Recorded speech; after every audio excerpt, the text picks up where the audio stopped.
Do we figure it out? Let's try it. Okay. Okay. All right, Matt. Well, I think we are in a business here. Pull this up. whoa! Come on. Tell me we're live. Are we live? We're live. We've been live for 12 seconds. All right, we are live. Welcome to the watch party. Yes, the best, better watch party. I'm your host, Kyprios. What's up? I'm Jimmy the Bag. We had 15 of the best minutes in live streaming history. We took our hats off for the anthem. We brought up so much. We were on. And then we realized we actually weren't on. We weren't on at all. But we are on now. So I'm going to get this all set up. But we apologize. We are here ready to rock. Very, very sorry. Technical difficulties. But the good news is you're here. And to Jimmy's point, yeah, you missed a bit of a bold spectacle. We did take the hats off. I thought Brandy crushed the anthem. We were talking about the U.S. anthem. I was saying to Jimmy that I am now, being a Seahawks fan and hating on the Rams and the Niners, that today, because he's got action, so much action on this game, I will pledge my allegiance neither to those teams, but to Jimmy. So I am riding along with your Niners today just for you, brother. Thank you very much. That means a ton to me. I do have 30-1 for the NFC and 60-1 for the Super Bowl live right now. And I was praying. I mean, I cashed my unit size we have a bunch of great cappers in the chat. We should give you guys a big shout out because you guys were here waiting for 15 minutes. And it's funny, we did already say hi to all of you, but we are now live and this is week 1 of Best Better. We're figuring everything out as we go. 11 minutes, 46 seconds left in the first quarter in Rams Niners, which we are watching with get him! Jose Bouquet in the chat. Thank you for joining us. Spenny, Penny G, Zenith Star, Cab, Dabby Cab in the house. We got Susie Easton. Nutflush Allen gifted me this 49er hat many moons ago when we were gambling in Miami together. Birdie, Viper, VA Gambler. Great group. Thank you all so much for rolling with us. It's Schnizzle. We got Matt. Shovel in the building. What is up? What is up, young Matt? Good to have you. Great to have you. That's a big Cooper Kupp first down. That's bad news for us. Yes. But we're here. Yeah, Cooper Kupp is going to be a huge problem. When the cornerback issues the Niners have had all year long, secondary issues they've had, Cooper Kupp is the one person that could really, really, really hurt this squad. But we thank you guys so much for joining us here on Best Better.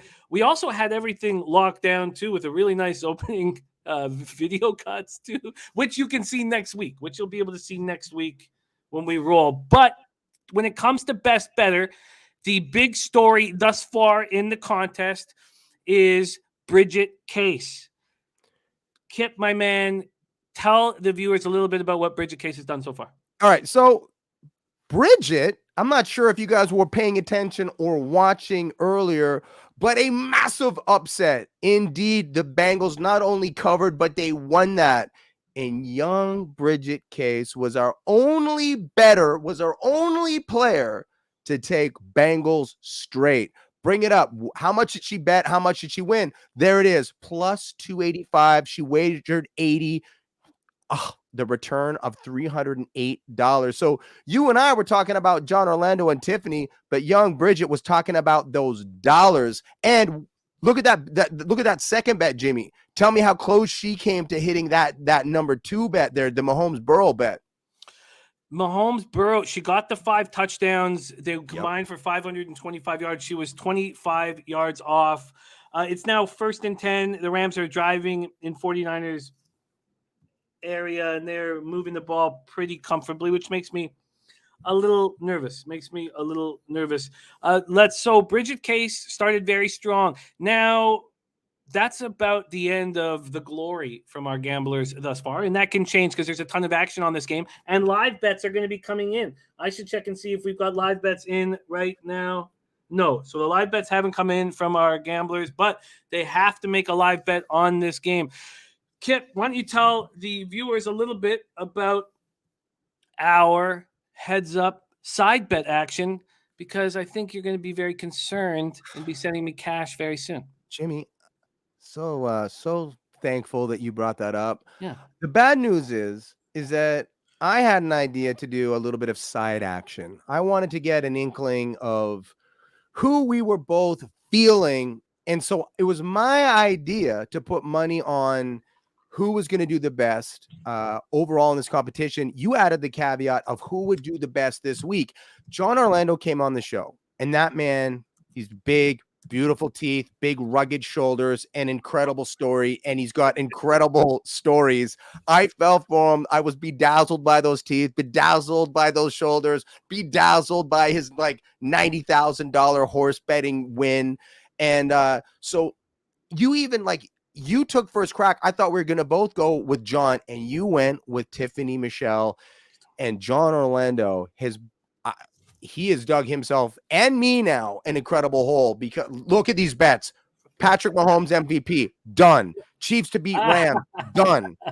I mean, KC Chiefs money line -7.5, done. He's got the only thing that he can possibly win is the Rams, but as you can see, that's 100. That's 400 in the hole right now. Oh, you love this. Those teeth, man, they did nothing for me. Get him. Get him. Nice hit. Nice hit. Hurt him. Let's hurt him. Higbee's a big boy. Hard to hurt Higbee. So we're going to have live bets coming in as this show goes on. I've already had my day start beautifully with Bengals +7. And I was telling Kip, and this was part of our wonderful opening, was that I was almost nervous if the Bengals would win, because then my action would be so live. And one of the great things I did this time, which is a mistake, I didn't hedge myself into a horror show, which I've done before. My dad hedges every opportunity he can get. A lot of people told me to take the Chiefs to win the Super Bowl +120. And I did not. I've done no hedging at all, and I've just been betting the Niners. Pickle! Go, baby! No! Jimmy, let's go! That's a massive pick. Oh, did you spill on yourself? You threw up a little bit there. I'm just petting the old heart. The old heart just there's some spittle, maybe some spittle. Oh no! Wow. Oh no! Oh my God! Fingertips. Look at that. That was huge. Oh, Jimmy, you are in business. We are in business. This ride along. Jon Orlando, not in business. My goodness, that man. And so let's go. Let's hit the person that we're competing with. You've got Jon Orlando. I'm on the other side with Tiffany Michelle. So to give you a little backdrop on Tiffany, she came 17th in the 2008 World Series of Poker. And I'm a big poker player, and Nutflush Allen is an excellent poker player. And a lot of poker players in our group, and sports gambling and poker go hand in hand. But the skill it takes to come 17th in the World Series of Poker is extremely impressive. And I thought that it would help her enormously in a marathon, not a sprint. I was surprised by a few different things that gamblers did in week one. The futures surprised me by Jon Orlando, but going for these huge scores surprised me. And Tiffany has done that. Let's walk through this. So she has both teams to score in all 4 quarters at +1100. That makes me nervous. Yeah. She lost the Adam Schenk winner. Yep. She has each team to score 1 touchdown, 1 field goal in each half. That's gone by the wayside. And the Chiefs were completely shut out in the third quarter and ended up with just a field goal in the fourth quarter. So now I love that she's on 49ers money line. Yes. And at this point, I believe I'm going to need 49ers money line, but I can't lose. No. I have lost so bad. Yeah. And the other thing is who does better coming out now? He's only going to be able to, he's only going to be able to bet so much. $300. So, yeah, okay, you already have those numbers. He's only going to be able to put that much on the line. And if he loses that again, I do think that guy, I mean, he charmed me, and I still believe that the charm is so strong with him, you know, that I do believe, and I've also seen some of the bet slips that the kid has pulled up with. So, you know, like they say in poker, a chip in a chair. Jon Orlando is one of those guys. Tuchman, he went almost all hockey. So hang on, let me see if I can bring that up.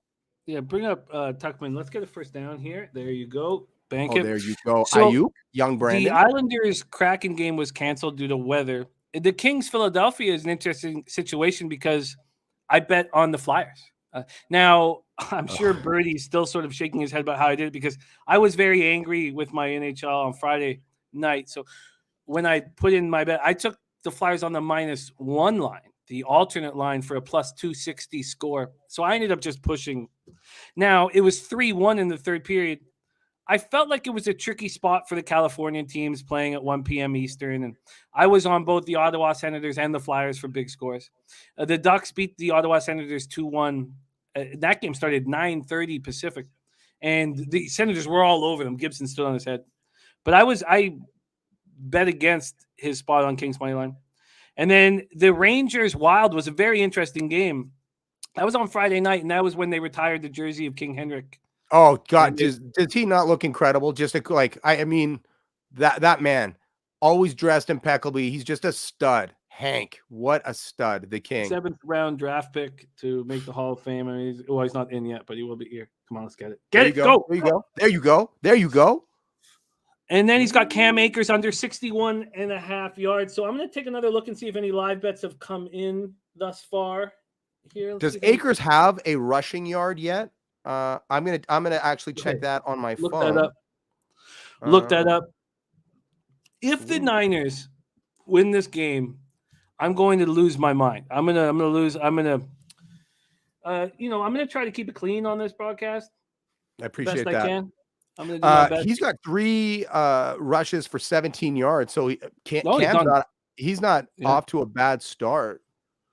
I did like that look he was because.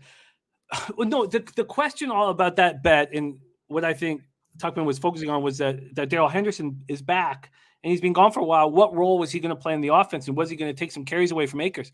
Now, a capper that I work with, whom I love dearly, who's so sharp, he was on, and his name's the Big Ragu. He was on the other side because he took Akers over rush yards for this game, but now it was much lower. A lot of people bet the over for Akers. So I love the line that Tuchman got under 61.5. But the idea was that he fumbled twice last week, and he's a player with a ton of character, and he was going to step up. But I kind of liked the idea that Tuchman had there. So it's not looking great thus far, but I kind of like the idea. Your man got it at what? Got it where? It was like 50. I'll pull it up. I have it actually right here, his actual bet. Let me pull it up right now. He took it at, and this will give us a sign of how it went, how it flew up. And by the way, he's definitely the top 2 or 3 cappers that I work with on a day-to-day basis. Let's find where. Not a great week for our cappers. Not a great start. Yeah, as you said, a lot of people were swinging for the fences. I mean, Bob's got a bet that could win him he's got a bet that could win him 13 grand. Am I wrong there that he's got some ridiculous, like a parlay, a crazy parlay that let's pull it up. Let's pull it up. The Bachelor, season 4, The Bachelor. And so, now I can get negative at times. Okay. And I think you need to have a certain edge about you if you're a gambler and you gamble every day. Okay. And when I see a guy with Bob Guiney's looks and very handsome, his life, he doesn't very good life. Contest. He doesn't need to win this thing. And I immediately think, well, you good-looking son of a gun. Yeah, that's as clean as I can do it. That was very clean. I hope you lose. Oh, yeah, because you've had enough. I think you've had enough. You've had enough victories in life. Given enough. Bachelor, this incredible life. Now you're going to win this gambling contest? But Jimmy, there is something about this dude that is a winner. He was a walk-on Michigan State quarterback that was given a scholarship. Looks are not going to help you. Sometimes looks, it's like, at the horse track, horse comes around. That's a big stallion, looks beautiful. You might, it might switch where you're going to put a couple of bucks, but really at the end of the day, it's going to come down to speed. So, obviously he's a gamer.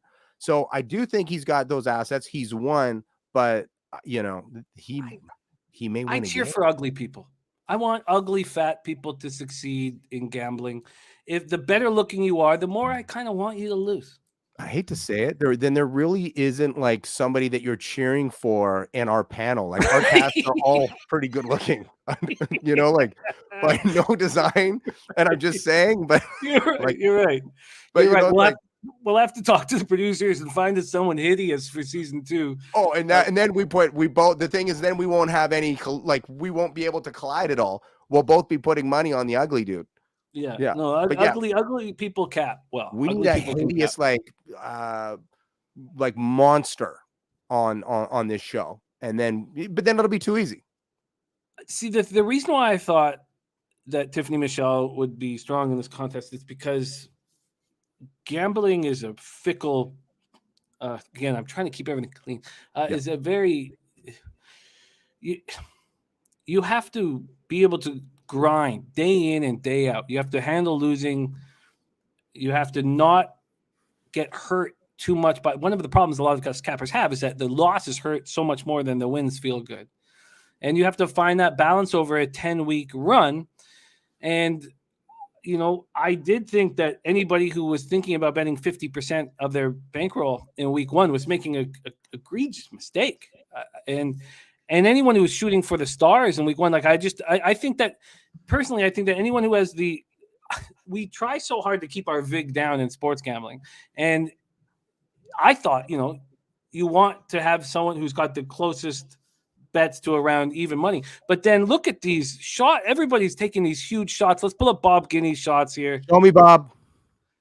So defensive special teams touchdown for the Niners at plus 500. And then he's got the ye old 93-1 Cup TD, Akers TD, Kittle TD, and 49ers defensive touchdown. And he put $150 on it. So he put 15% of his bankroll. 15% of his bankroll on this show, on a lottery ticket. Then he took the over 45.5 and the Rams at 3.5. And I think that is correlated parlay that makes a lot of sense. So can I just point out one thing from his bets? Sure. Where he did the most conservative bet was under 212, right? Like that's the most conservative bet. Oh no, and he also had the Magic -2. But even then, that was $50. He put the least amount of money on what would easily be the safest bet. But I do tell you this, and don't forget, like the Niners have already had a pick. So if that got housed, he was about to get paid. And the beauty of this game is when we were talking to some of the producers earlier about capping it and people getting out to a huge lead. I mean, I would love to see Bob Guiney with $13,000 in his hands. Like I would love it. Because he still has to bet a lot every week. He still has to bet. We got a flag. It looks as though we have somebody knocking at the door, Jimmy. Ooh, very, very, very exciting. Nice. And my pick. Get her in here. This whole competition. And she's already made me $50.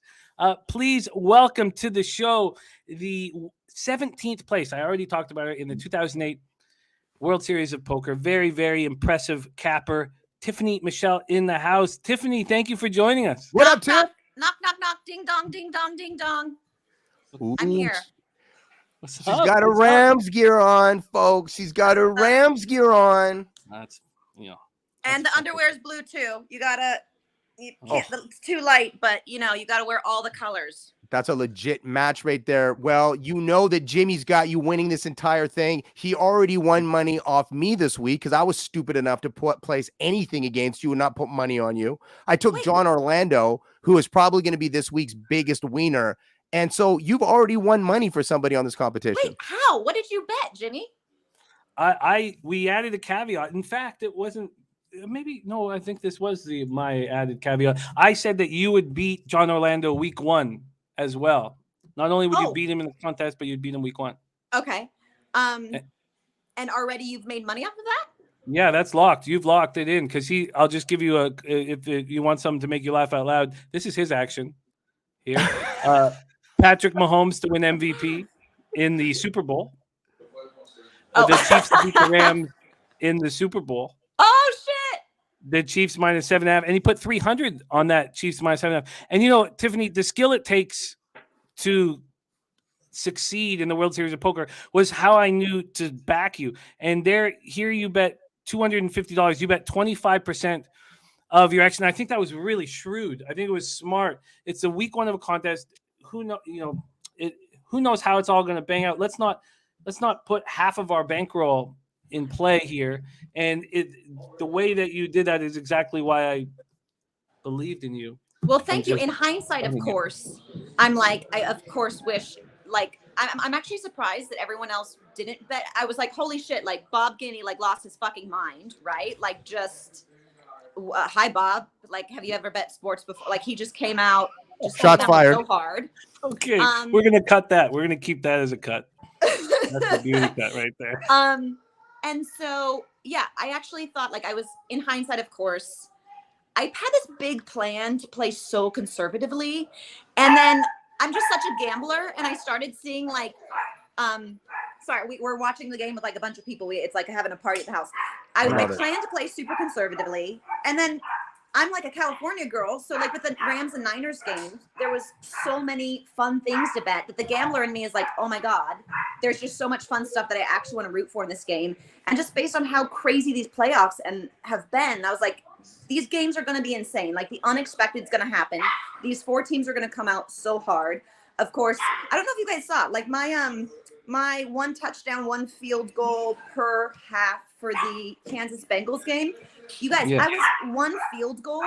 I mean, of course, I'm the girl telling the bad beat story right now. I'm like, I was 1 thing away, right, from this thing. But basically in that first quarter, like at the end of time, I think Mahomes, like with the 3rd or 4th down, right, they tried to run it in instead of take a field goal. And like, that was my money right there.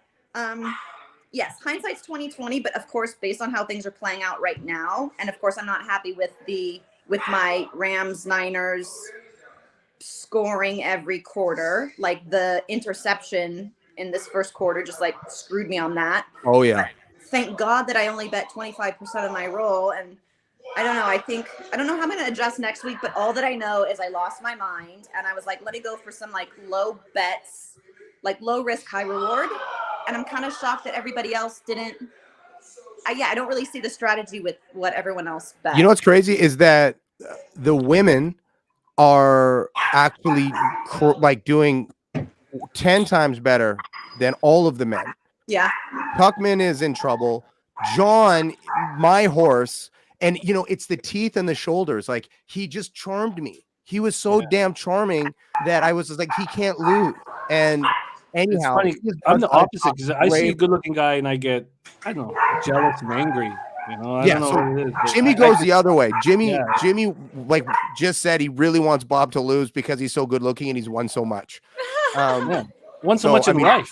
So there's been lots of shots fired at Bob today. I mean, Bob's an easy target, like anyone that goes on The Bachelor, right? But also, like, we saw what Bob bet week 1. Like, Bob lost his freaking mind, so he deserves all the shit that we're going to talk. But I basically came on to gripe about how bad this first Niners-Rams quarter went for me, and how so pretty much what am I left with? I have the money line on the Niners now, which I have to admit. So yeah, I have the money line on the Niners is pretty much what I have left, which I think is like fine. Like if I can just profit from one of my bets this week, I'll obviously feel good. But also Bridget has the money line on the Niners, and she locked up the money line on the Bengals. So I think right now, based on how things are going, she's probably going to come out. Although I didn't calculate how much total of her roll she spent, but it looks like she's probably going to. She should be plus money, I think. Jimmy? And it's actually worse than it sounds. That's the only winning bet thus far in the contest. Right. except yours, Jimmy. Yes. Thank you. Yeah, and that's Tiff. You should probably get a little piece of that, maybe like a little something. Listen, what I want, I don't need your money. I just need a little advice for next week, and that's worth more to me than taking some vig off the money you made off me. Well, I believe in you, Tiffany. I think you're going to do a lot of damage in this contest, and Thanks. I respect your skill set very much. So, but be honest. Like when you saw my bets this week, were you a little bit like, "Oh, Tiff, come on"? I think that. Well, when we go over it one more time, I think that the plus 1100s and the plus 1200s, they're a mistake in a 10-week contest. You're not trying to blow up right away. You're not trying. It's about sustained success, and you know all about that from your run the World Series of Poker. So it's about a positive ROI. We know that the professional gambler has an ROI of about 2.5%, 2.2%. So I think about the long run. Think about it's a marathon and not a sprint. Right. You want to find wins as close to even money as possible. So but I guess that was my problem this week. Is like that was my plan. Like I'm gonna bet conservative, and let me just lock up and I'm an NFL fan. I follow it, so I felt like that I had logic betting the NFL this week. I felt like I was in control of that. But I think it was this Rams-Niners game that completely threw me, because I for sure the gambling side of Tiffany took a hold of the poker strategy side of Tiffany, and I just was so underwhelmed by the lines in some of the safe bets that I was like, okay, do I want to bet 25% of my roll and make 40 or 50, $100 this week, a couple $100 this week? Because also over a 10-week contest, I'm not going to nickel and dime them to death. So I've learned a lot for how I'm going to adjust for next week. Next week, I think I play more conservatively. But this week, I was like, you know what? Any given Sunday, let me take some low risk, high reward lines. And I mean, at least thank God that all my opponents lost their mind a little bit more than I did with how I chose to gamble this week. Also, I think it's a really what we do when we cap the cappers, seeing somebody who's clearly a big Rams fan bet against the Rams that's something we really attach to. So yeah, the fact that you're betting against, I think that's the look that I'm going to cheer you on heavy here. I don't like how much massaging that you've done for Tiff there. Is this ball live? Is that a live ball? Is that a live ball for the Niners? It can't be. No, that was a pass.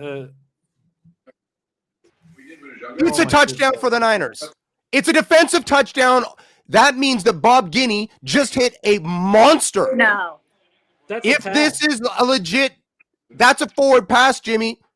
If it's a forward pass, then it's not a touchdown. Jimmy, that looks like Tiff? Are you watching this? I'm watching this. Okay, look at this. That's a forward pass. It slips out of his hands. So then this is going to be massive for Bob. No, but if it's a forward pass, it's not a touchdown. Oh, right. It's an incomplete pass. I saw the play and I just completely. Oh, I got so excited there for Bob. What's Bob have? He's got 49ers defense special teams touchdown. That would have paid him $1,200 right then and there. Oh my God. Yeah. Am I allowed to curse? It didn't go through. It was reversed. Okay, they called it back. But I was going to say, screw Bob. Oh God. Screw Bob and his crazy bets. Oh, I hate him so much. I love him so much. I hate him. We'll have a fun time. I know Bob and I are coming on the show this week. There's no one else I would rather. Bob and I have history, guys. So. Oh. It's gonna be give us juicy. a little hint. Or do we save that? I felt like I just did when I was like, Bob and I have history, guys.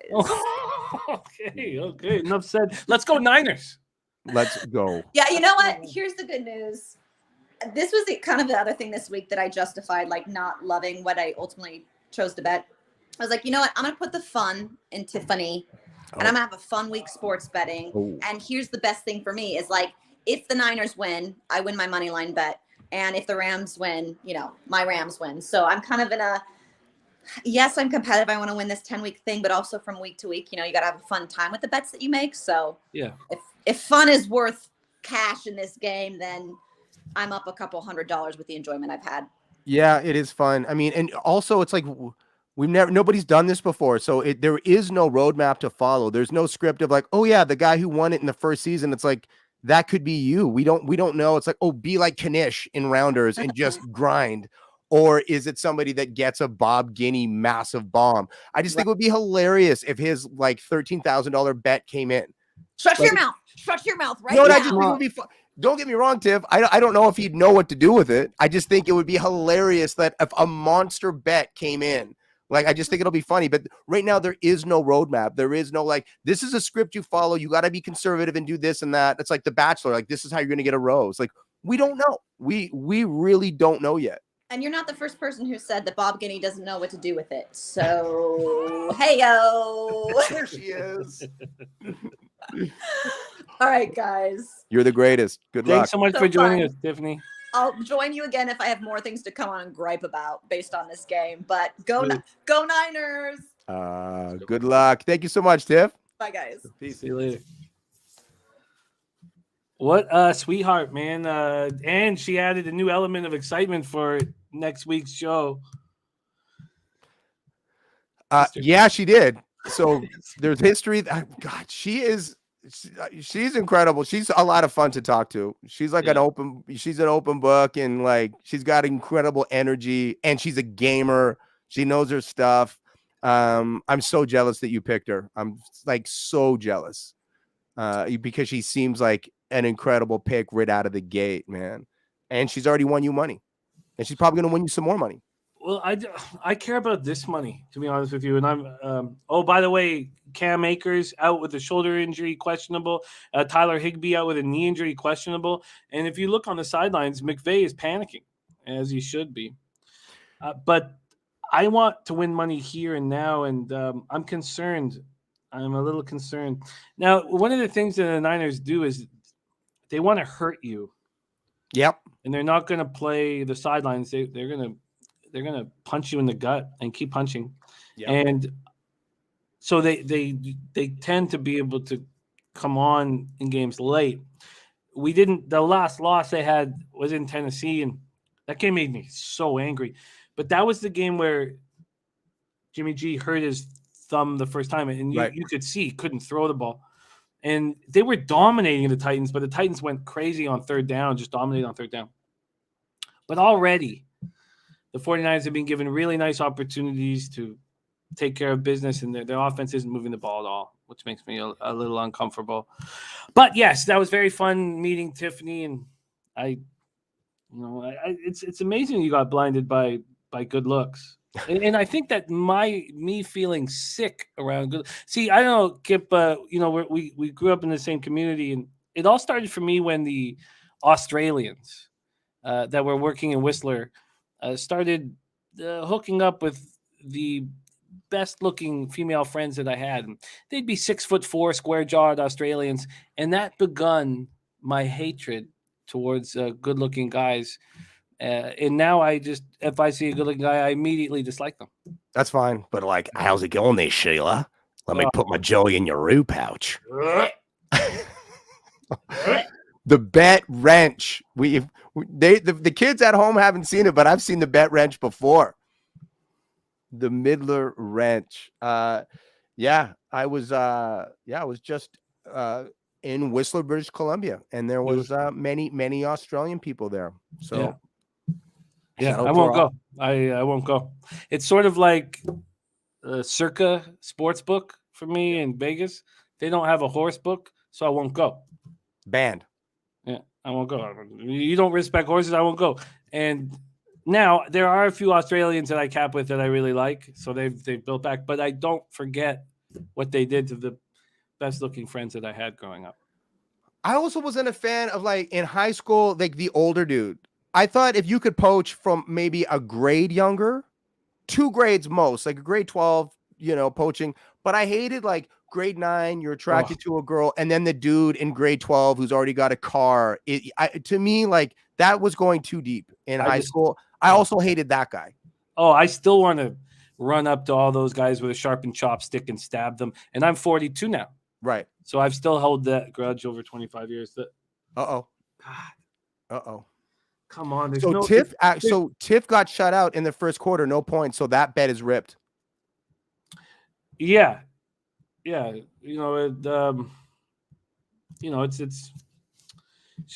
She needs the 49ers to cash this money line for her to have confidence moving in the next round. And you could tell that the plan that she already put into place, she's questioning when she's saying, could you hook me up with an idea of, how to move forward.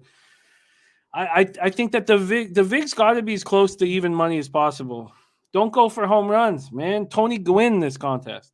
Oh, man. Wow. Loved Gwynn. Jon Orlando also, he's going to slap down some Cindy's. There you go. Maybe one of my favorite baseball players of all time behind Mookie. I love Mookie Betts, man. I love Mookie, but I loved Ichiro. Again, Singies, baby. Just, hey, there's nothing wrong with small ball. There's nothing wrong with playing small ball. Get on base. And everybody here did go for the yard. But shoot, that was part of the reason I liked Jon Orlando. But he didn't wait for a pitch, is what I'm saying. Jon did not, sit there and say, pitch better have my money. He swung fences deep at, Yeah, it's funny. After the first week, when I look at the contest and the bets that are being made, I think I would change my pick at this point to win the contest possibly. Oh, interesting. Yeah. Interesting. Okay. I'm not saying I'm laying anything, but do-over pick, or maybe we pick somebody for every week. Like you won week 1. No. I'm just the winner of all of our side bets so far. And that's just correct. Facts. That's just facts. Yeah. That's fine. Okay, but who would you go right now? Who would you go with right now? I would take Tuchman. I don't like the way he bet the Kings. I don't like it, but you like the math. I just think that there's these people trying to hit home runs and Jon Orlando making futures bets. I just think that, and I'm no! He's the only guy that can hurt you on the whole field. Come on, there's only one guy that can hurt you now. All right. Did anybody have that? Did anybody have a cup touchdown? Yeah, part of the 93-1 bet for Bob Guiney. So Guiney has got that for a massive wheel of the way there. But Cam Akers is hurt. I think that we got to cut these. So what I did this year in NFL is I just cut all player props, and I did a show where I had all these different guys on my show, and I tracked all of their picks. And there was 2 things that I became really aware and comfortable with as I tracked all their picks was that teasers were getting killed, and I don't like the ROI on player props. They're juiced if they're really good, and you can hurt yourself so bad with just a simple injury. I don't mind a little teaser every now and then. I know that it's not good. I know it's not good mathematically, but the bet builder is just too enticing for me.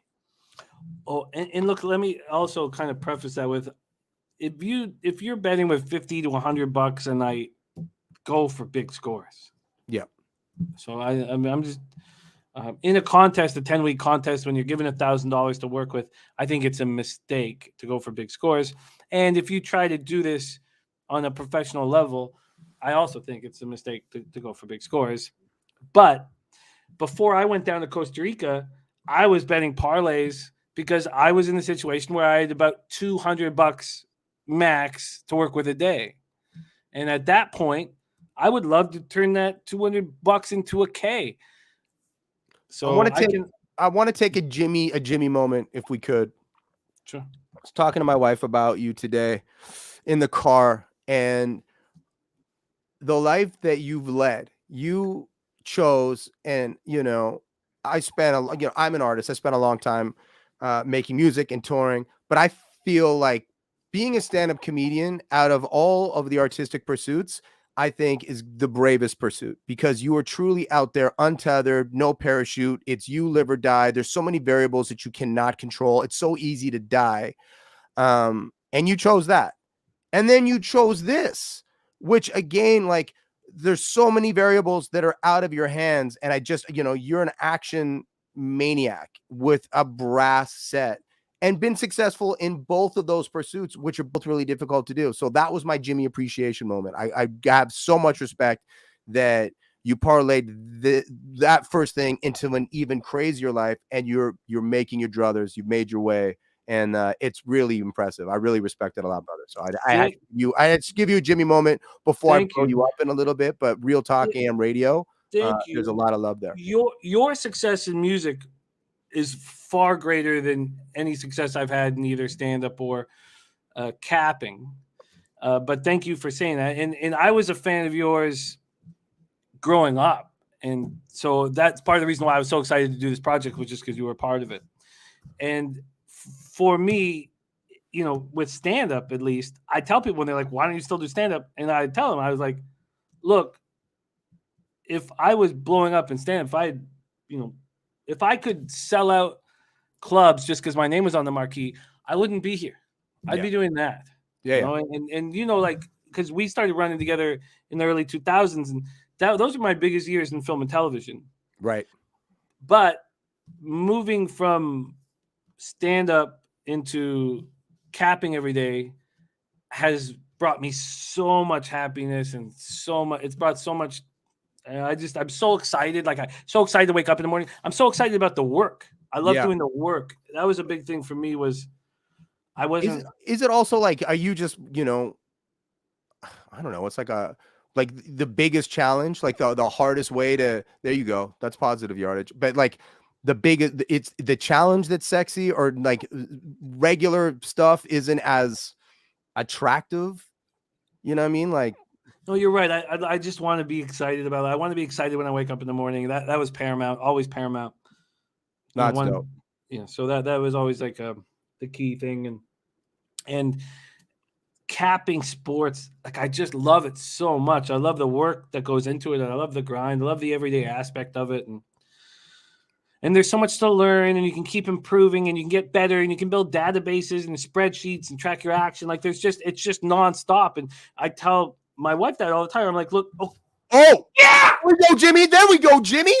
There we go. That's my boy Ayuk doing the damn thing. You know, Shanahan had so much patience with Ayuk all year. What happened? Like, why was he so bananas last year and this week? Like, this year, okay, are you a bona fide Niners fan? Like, that's your squad, been your squad? Yeah, but that's from my family. Growing up in the Pacific Northwest, you know, initially like Largent and Craig and Seattle, and then my family's from San Francisco. They tried to beat that out of me, and they did. You know, I had George Seifert's book. I had it autographed. Like he wasn't, my grandfather was a big Stanford guy, but my grandfather died young. And then the man, I don't know what to call it. You never hear step grandpa. What do you say? The man who made love to my grandmother. I mean, what do you call this guy? I don't know what you call this guy. I mean, that works for me. I mean, I just like to hear about your grandpa and your grandma getting it down. Like, I'm a little horned out. I don't know what but he was like the biggest 49 fan I ever saw. And so when we go over to their place, we would watch clips of old Niner games, and you couldn't speak during a play, you know. And I love that shit. I could sit there for hours and hours and hours. I wouldn't want to leave the room. I just wanted to watch I wanted to watch Roger Craig. I wanted to see, so my whole family was Niners. Okay, so back to this. Why Ayuk so hot last year and then a total regression this year? He just didn't get the target. Sometimes he wasn't on the field. Was it a player thing? Was it, I mean, obviously the emergence of Debo, but you know, Debo was there last year too. Like, why was he kind of second fiddled? I think it's cash. I think you start making a ton of money and it messes with your head, and you have to figure out, okay, now I got $5 million. I can get anything I want. I can do anything I want. And then it messes with you for a little bit, and you got to come back to your sport. And I think that's why Shanahan had so much patience. He had so much patience with them because he knew this guy has the skill set. This guy, you know, I'm going to wait. Follow-up question. Oh, here we go. There you go. Come on. House it. He's in. He's in. There you go. Let's go, Jimmy. And who had the Debo? We had a Debo. Was that Bridget again? Debo 50 yards rushing, 50 receiving at plus 220. Okay, wait a second. So that's receiving. Hang on, I'm gonna get the yardage right there. Okay, man. That's rushing. That was behind the line of scrimmage, I think. I don't know. Was that behind the line of scrimmage? That's a good. Was it? Debo, baby. Oh my God. Debo right now, they're not saying that's rushing. They're saying 2 rushing attempts for 3 yards. For receiving, they're saying 2 for 46 and a touchdown is what I'm seeing right now. Okay, so right now that's a reception. He's not done much from the backfield, but that is big. Anybody else? So it was a forward pass. My fault. Okay. Follow-up question to the Brandon Ayuk thing. Yeah. I'm a fan. Like, I'm in a monster fantasy football dynasty league for pretty decent money. Bunch of dudes that you came up with too, actually. The Don's in there, Wes Swanson, Little Clements is in there. Bunch of kids, Pin Dynasty. It's a great collection, like good, smart kids. I pick your man Trey Sermon as a rookie this year over, and like people hate me because I'm promiscuous. I like the Seahawks and I like the Jets. So I've got a team in the NFC, I got a team in the AFC, and I'm loved by nobody because a Seahawks fan's like, you're not true, you cheat on us, and a Jets fan. So I don't go with my heart and my gut with the running back drafted by my New York Jets. I go because there's a little bit of smoke around young Trey Sermon. Mitchell is taken later and he flourishes, but any intel on Trey Sermon? Am I screwed? It's a good question. Shanahan has a lot of patience for these guys, and Sermon was, hurt. So Sermon comes back and gets an opportunity next year. So I definitely wouldn't give up on Sermon, but God, has Elijah Mitchell ever impressed in every facet? And one of the things about Eli is that he'll keep. I love the running backs who are going to keep pounding the middle of the defense. I find that if they're just going to keep coming at you and they're going to try and wear you down, and that stuff. And it's probably because I couldn't do it myself. That I have someone. You always seem to have respect for the sporting acumen that you didn't have. Yeah. And so but there. If you see Shanahan's patience with Ayuk, he's going to have patience with Sermon. Speaking of that. With sports too, I don't know why. I'm like 6 feet. I'm not tall, big, but I'm not, I'm not a shorty. I always liked, Barry Sanders was the reason I got really into NFL football. And I didn't necessarily become a Lions fan, but I was like, till this day, Barry Sanders. But that, like, I loved Paul Correa, I loved, I loved Theron Fleury too. Little shifty people. Athletes and in all the sports, like what's your man who plays for the Astros? Altuve. Jose Altuve? Yeah. He's not my man. Well, I know, but yeah, he's not my man either. But I just love, because it's hard. Little man to make it in the NFL, to make it in baseball, to make it in hockey. And then, like Muggsy Bogues, Spud Webb, loved those dudes. Like, see, I'm the opposite. You like tall, lanky people. Not like tall, lanky necessarily, because like guys like Nick Bukestad, like 6'6" twigs. I like that guy. Bother me. I don't like him. It bothers me. But I want size and toughness. My dad, he was a football player and he played bigger than his size, and he there was times where he was disgusted at my lack of physicality. And he wouldn't say that to me now, I'm right. 42. He's proud of my sports background. But I knew he was disgusted at my lack of physicality. I knew that there was times where he wanted me to hurt people, like, when we played football. And in hockey, he wanted me to step up in a way that I didn't physically. And it turned out that in the end, I really want big, tough hockey players and big, tough football players.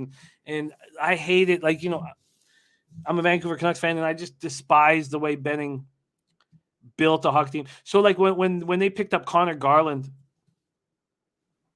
Nice hit. When they picked up Connor Garland, I just like, come on. Everyone's freaking out about it. I was like, what? We're going to need now. Connor Garland's better than I thought he was. He's a really Oh, my God. Yeah, he is. What, you want another 5'8" or 5'9" forward? I mean, the whole idea is to be very tough to play against every second night. And so I want big, tough hockey players and big, tough football players. And you know, it's if you're going to be little, be a jockey. Gotcha. You know, don't.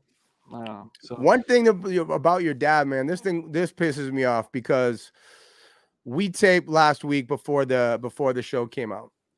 Jimmy, oh man, it's a great little sidearm play into ODB.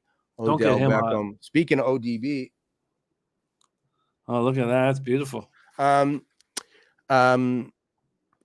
You talked about your dad and him getting into 3 fist fights at sporting events. Mm-hmm. And but you just kind of left it there. And I was like, this is a show about betting and gambling. So I asked our players to guess your dad's record. Mm-hmm. And Jon Orlando guessed 3-0. Bridget Case bet 1-2. And then we asked you about it. And you gave out your old man's record at games. And it's a shame that we didn't have enough time to get it in, but now that we're live. But it's another sign of Bridget's gambling acumen. It's about the women, hey? Like so far, like the girls are showing out. Yeah, I don't know if the women are excellent cappers and the men are just write-offs. I mean, I don't know. Right. We'll find out. But Bridget's acumen is being very impressive. Let's just pull it up again. Oh, wait, where are live bets? Let me go. I haven't refreshed the live bets. Do you have any live bets? Not that I've received, no. But they better be coming in soon, right? I mean, hang on. Let me check on these. I just refreshed it. Let me refresh. No. I'm going to see if anybody is hit me up. They better. Is there must? I mean, maybe they're waiting to figure. I mean, it's just the second quarter. Yeah, it's true. Maybe at halftime they're going to come in. Come on, get him, hurt him. Oh, wow! Oh, yes, he dropped it. Oh my God! I mean, but he's wide open. This is a huge problem. It's a huge problem. Cooper Kupp is a huge problem. Can you imagine this guy out of Eastern Washington could be such a prodigy? No. Oh my God, very unlike him. Very unlike him to drop the ball and start running and thinking ahead. But you know what that is? That is thoughts of going over the middle and getting hammered. Right? He ran over the middle, and I always think it's in the back of your head that you're going to get clobbered.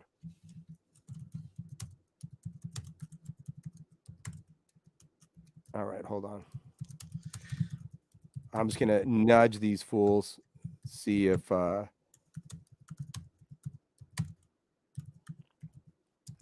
see if we can get some action.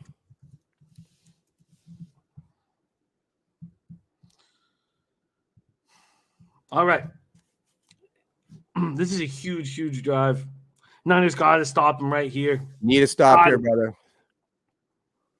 So it looks to me like there's been no return, right? We've seen no return of Higbee, who's such a monster. We've seen no return of no Higbee and no Akers. That's Akers right there, right? I can't see it yet. Is that Cam?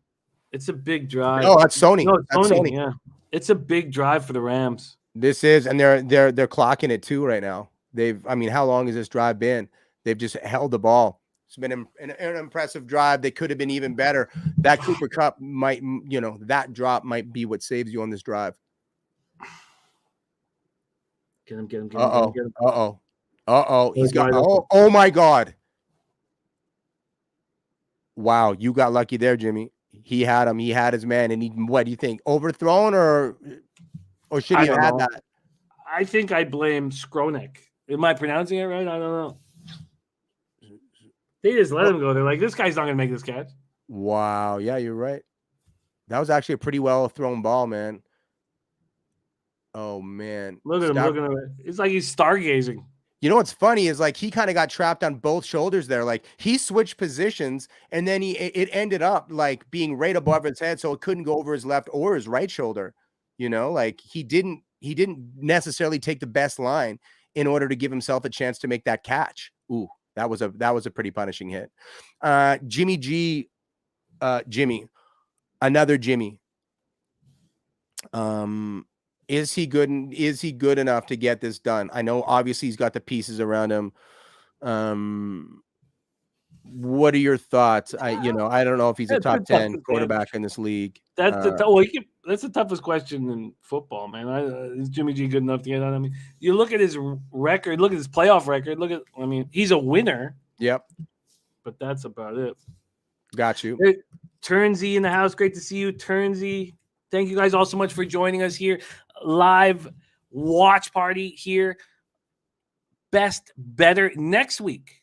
I believe it is Saturday night action because we have the week off before the Super Bowl, and it is Knicks Lakers. That's going to be our game where the players in Best Bettor will be forced to make a live bet up to 25% of their bankroll.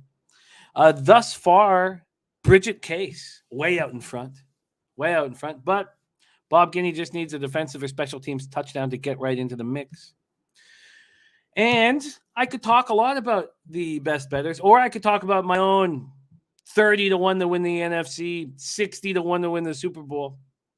Now I didn't bet as much as I would have liked to have. $50 on each. I get embarrassed when I say it. And I knew it. I don't know if you guys watch it. Remember when I came back after making the bet. I'll pull out the date I made it. But when I came back and I was like, I was almost embarrassed to tell you that I only bet $50 on each of those. The whole plan was to bet $100, and then I got. But let's pull out the date. Let me see it. Let me see this bet because we've been talking about it now for a little while. Is there a sweeter win in betting than your team doing something for you? Like the team that you're pulling for you to have the futures on it and it being your team being successful. To me, there's nothing better. That's the sweetest plum. Gambling is such a scary, cruel mistress, and for me, like you talk about nothing sweeter, and I think about the futures. Like when the guys that roll with me know that like the most important bet that I ever won in my life was the Penguins, and I think it was 2017, and they beat the Senators in overtime. Chris Kunitz scored the overtime goal. Whenever I think of like, was it the biggest bet? What was it? Like what? That's just the first thing that comes to me. Like, I had put myself in a bit of a hole, and like I couldn't eat, I couldn't talk to people. I just needed the Penguins to beat the Senators, and it was horrible. But I'll tell you the date right here. Let me pull it up. Were you a Penguins guy? No, God no. No. I'd fallen behind in future bets, and I just needed. And then I had too much money on them to win the conference and then to win the Stanley Cup. 49 November 28th. November 28th. So they're already they've already beaten the Rams. Oh, he's airing it. Oh no, he's underthrown it. He took a shot. Thomas didn't look like he was going to be able to skate with Beckham there. Hey, Beckham had another gear, and he did. Stafford actually underthrew that ball. You ever emotional head? Do you ever? I mean, I do that all the time with the team that I love, and I'm like, okay, I'm going to win either way. My team's going to win, and I'm going to pay for it, or my team's going to lose. He hurt himself. Stafford hurt himself. Oh, sorry, he was just grabbing his leg. That had to be hurting himself. He can miss this, right? We're gonna miss this. 54. 54. He did miss it, Jimmy. Oh man. Oh, this is. One of this. You're not a successful bettor if a $1,500 win in it. Well, I also have $200 plus 3.5 or whatever, but a $1,500 win in a $3,000 win mean that much to you. So I don't mean to like look. No. Content Con says, did Tiffany hit that every half bet? No, she did not. This is starting to get really exciting. It's going to be nice to be so live And look, the Bengals are they've shown what kind of football team they are with the injuries that they dealt with. And I talked a lot about their defense this year, outside and inside. And they lose Ogunjobi and handle it. And they lost Hendrickson for key plays in that game and handled it. The reason why I was so excited that the Bengals won, I was dreaming about it, was that it would allow me to middle, I think. I mean, what do you think, Kip? I think that the 49ers would be slight favorites over the Bengals in the Super Bowl. I think it's going to depend on it'll depend on this drive right now, right? So I always think like a 2-minute drive, what they do with the ball, how well they can move it, how confident like they can get down, and what happens in the second half. Okay, if they move right now and they put points on the board, defense and running, man, it's always so synonymous with playoff football. So them to be a favorite against the Bengals, I don't know. I mean, the Bengals have been dogs so many times that, you know, so some books must have gotten beaten up by these Bengals, because you said it last week that there was a lot of action on the Bengals. So would the books be brave enough to do that again? Because the last couple of weeks, they've been getting touched up. I think it'd be a close line. I think it'll probably be within 3.5, but I don't know. Honestly, I don't know. If the Niners take over the game now, they run things from the 2-minute, and then in the second half they start running things, then we're talking. But I think as it stands right now, it was a pretty impressive win for Cincy, especially coming from behind. And, it's like in a prize fight. If you're fighting the champion, and it's not like the Chiefs won last year, they won 2 years ago, but they're perennial. This would have been their third year in a row going. But they always say in boxing, you actually have to put the champion on his ass and get a knockout. You cannot go to the decision. If it goes to the card, they're going to look at the guy who's done it, and they're going to give him the benefit of the doubt. So, for the Bengals to do that to the Chiefs, I think that was a pretty big statement. The Rams have been incumbent. They've been on the come up. Obviously, they're all in on this squad. They've traded away their futures, and they've leveraged their future for this moment. But, I don't know. I don't think they'll be. I think they're going to get a ton of action. You're getting a ton of action? They're going to get bet nonstop. But I do think the 49ers should open up as favorites. I do. We'll see. But I do. And look, I still maybe not. I mean, what was it? What's a tougher situation, to go into Arrowhead and beat them, or to go into Lambeau and beat them? Great. Oh God. Oh, no. God. Oh, defenseless? No. Yes, there it is. There you go. No. He's okay. He's okay, Jimmy. No, he's okay. Out. He's done. He's concussion. He's done. Oh no. No, don't say that. No. Oh, nah. I think he's okay. I think it's under the chin. Oh Christ. That was a big hit, man. Let's see where it starts. He's fine. Oh, you're right. He broke his neck. He's fine. Damn, you go dark really quick there. Look, he's fine. I don't even think that's a penalty. It's defenseless. Okay, it's defenseless, but I don't think he targeted the head. No, he definitely didn't target the head.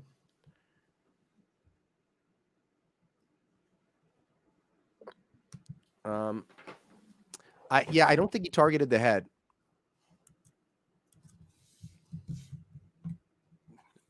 Susie. Is Susie a Niners fan? Oh yeah. God. Oh yeah. Huge. Okay. Kidding me, man? Family. All right. Big shout out to Suze. That's a big shout out right there. Oh no. We're screwed. Easy now. He goes to the now blue we need pen. Ayuk has got to step up in a huge way. And where's Kittle being? Kittle's got to step up in a huge way. Yeah, man. The problem is that what's Eli done in this game? Now the thing about Debo is he does so many things on both sides of the ball. I mean, that's the best. This is the best thing that could have happened to the Rams. I mean, oh no.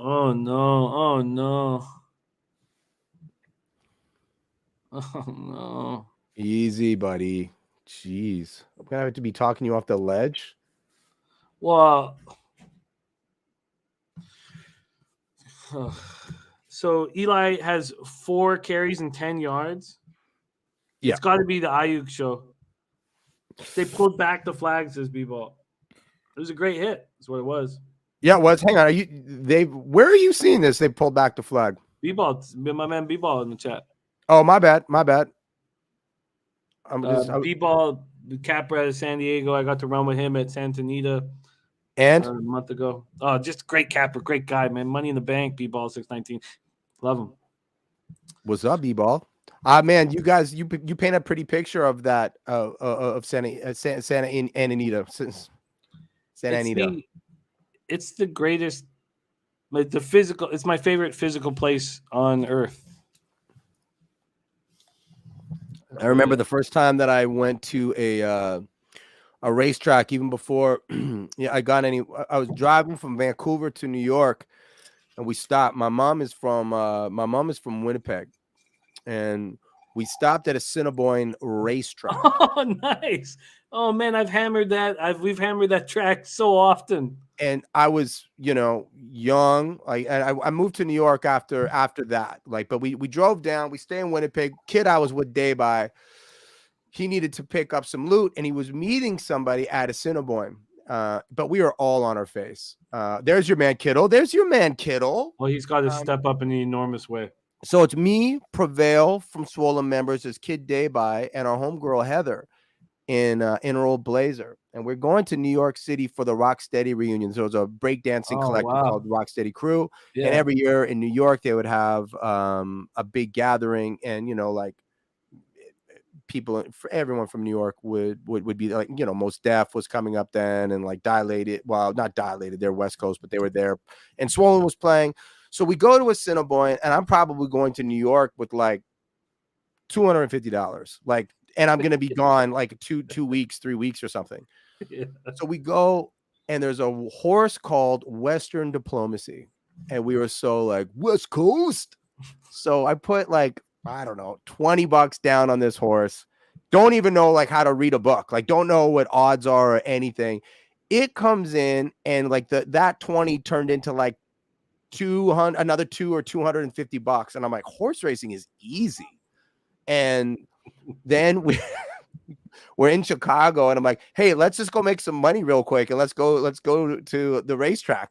We see like live betting. We go into some dingy place in the south side of Chicago, and horse bet rate, like betting on horses is impossible. I've won the first time I played, and then like never won consistently again. There's Brandon. And Debo's out. Stop crying, Jimmy. You see Debo out there, he's fine. 35 seconds. You're right. Oh, this is so exciting. This is exciting. Okay, I now have an 11th-month-old sleeping, so I can't lose my shit to the extent that I've been losing it, but I know that I'm gonna be losing it inside. Assiniboia, the horse track is magic. We love it. Dude, it's a wild track in Winnipeg. I don't know. I guess my ROI on those C tracks is poor, but I love betting them. So that you would consider that a C track?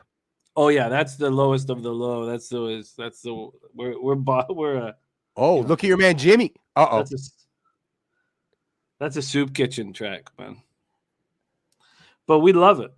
We love it. I mean, my man Razor Sharp Picks has a horse racing show, and it used to be on Wednesday nights, now on Friday nights, which is much better for better tracks. But on Wednesday nights we would play at Assiniboia, and man, like they had a power outage.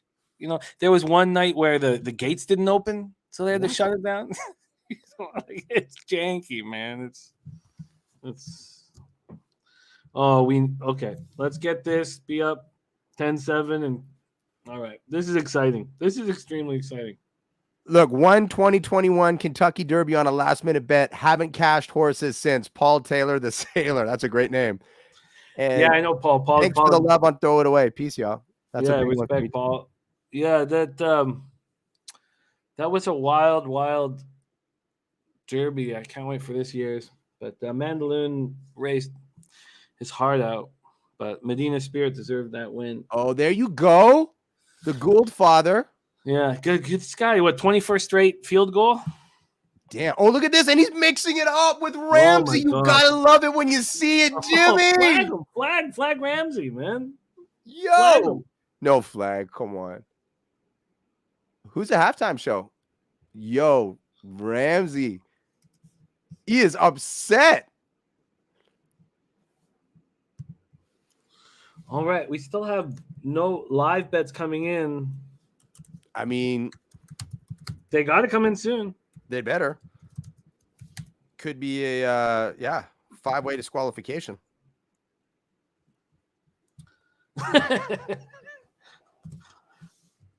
Show's over. Sorry. Puzzler says Lady Venom.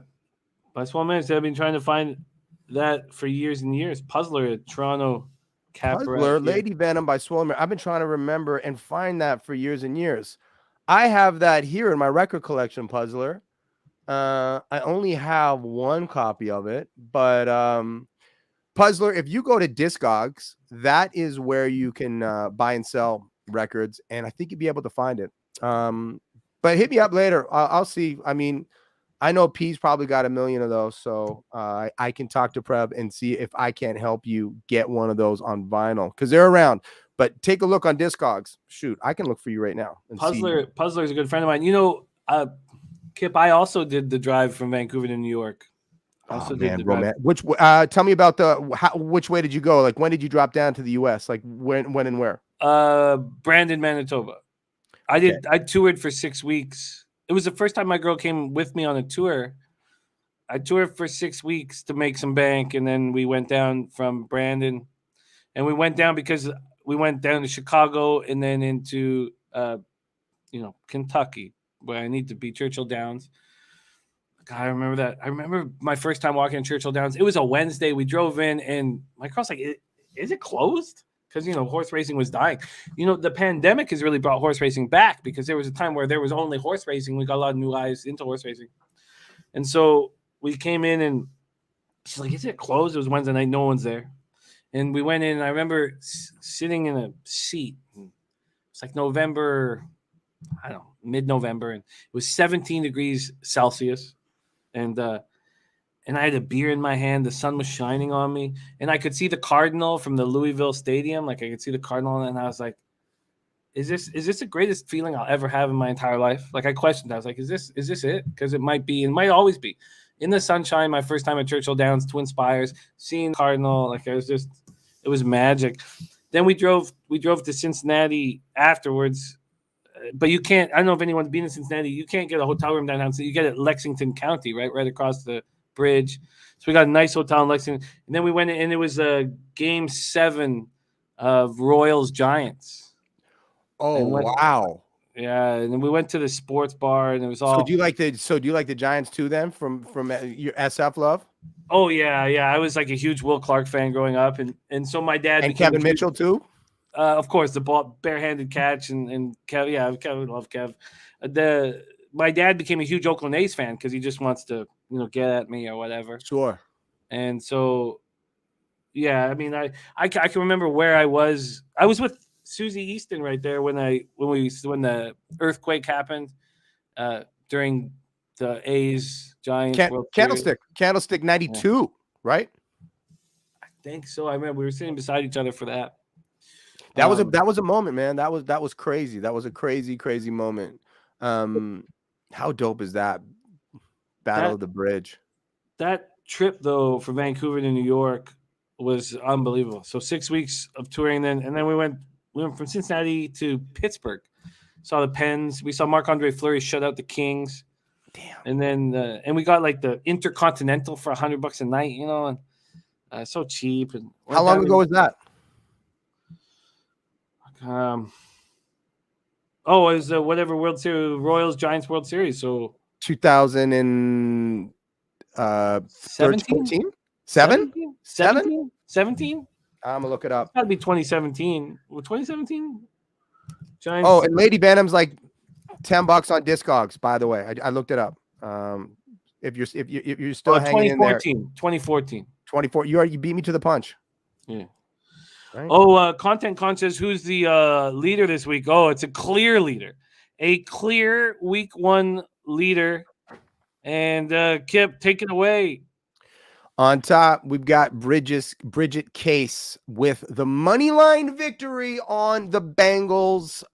Didn't get too crazy out of control. She's also money line on the Niners, but as of right this moment, she is our only positive betting winner, Jimmy. A lot of people are down, and some down fairly significantly. We talked strategy quite a bit in the last 2 weeks, and you know, I guess people just came out really like too hot and too gassed. How do you think we handle it this week? Do you think we lay into these cappers that are way down? Do we, like, emotionally and psychologically, do we want to step on the throats of these cappers that are struggling, or do we want to build up their spirits?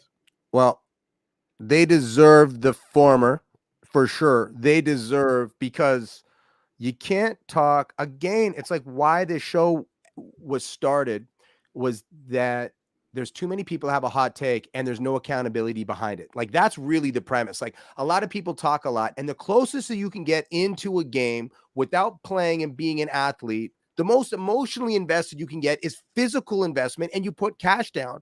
Now, and a lot of people put cash down like, I got 3 units, I got 4 units down. You don't know what their bet is. You don't know what they're betting with. We're completely transparent.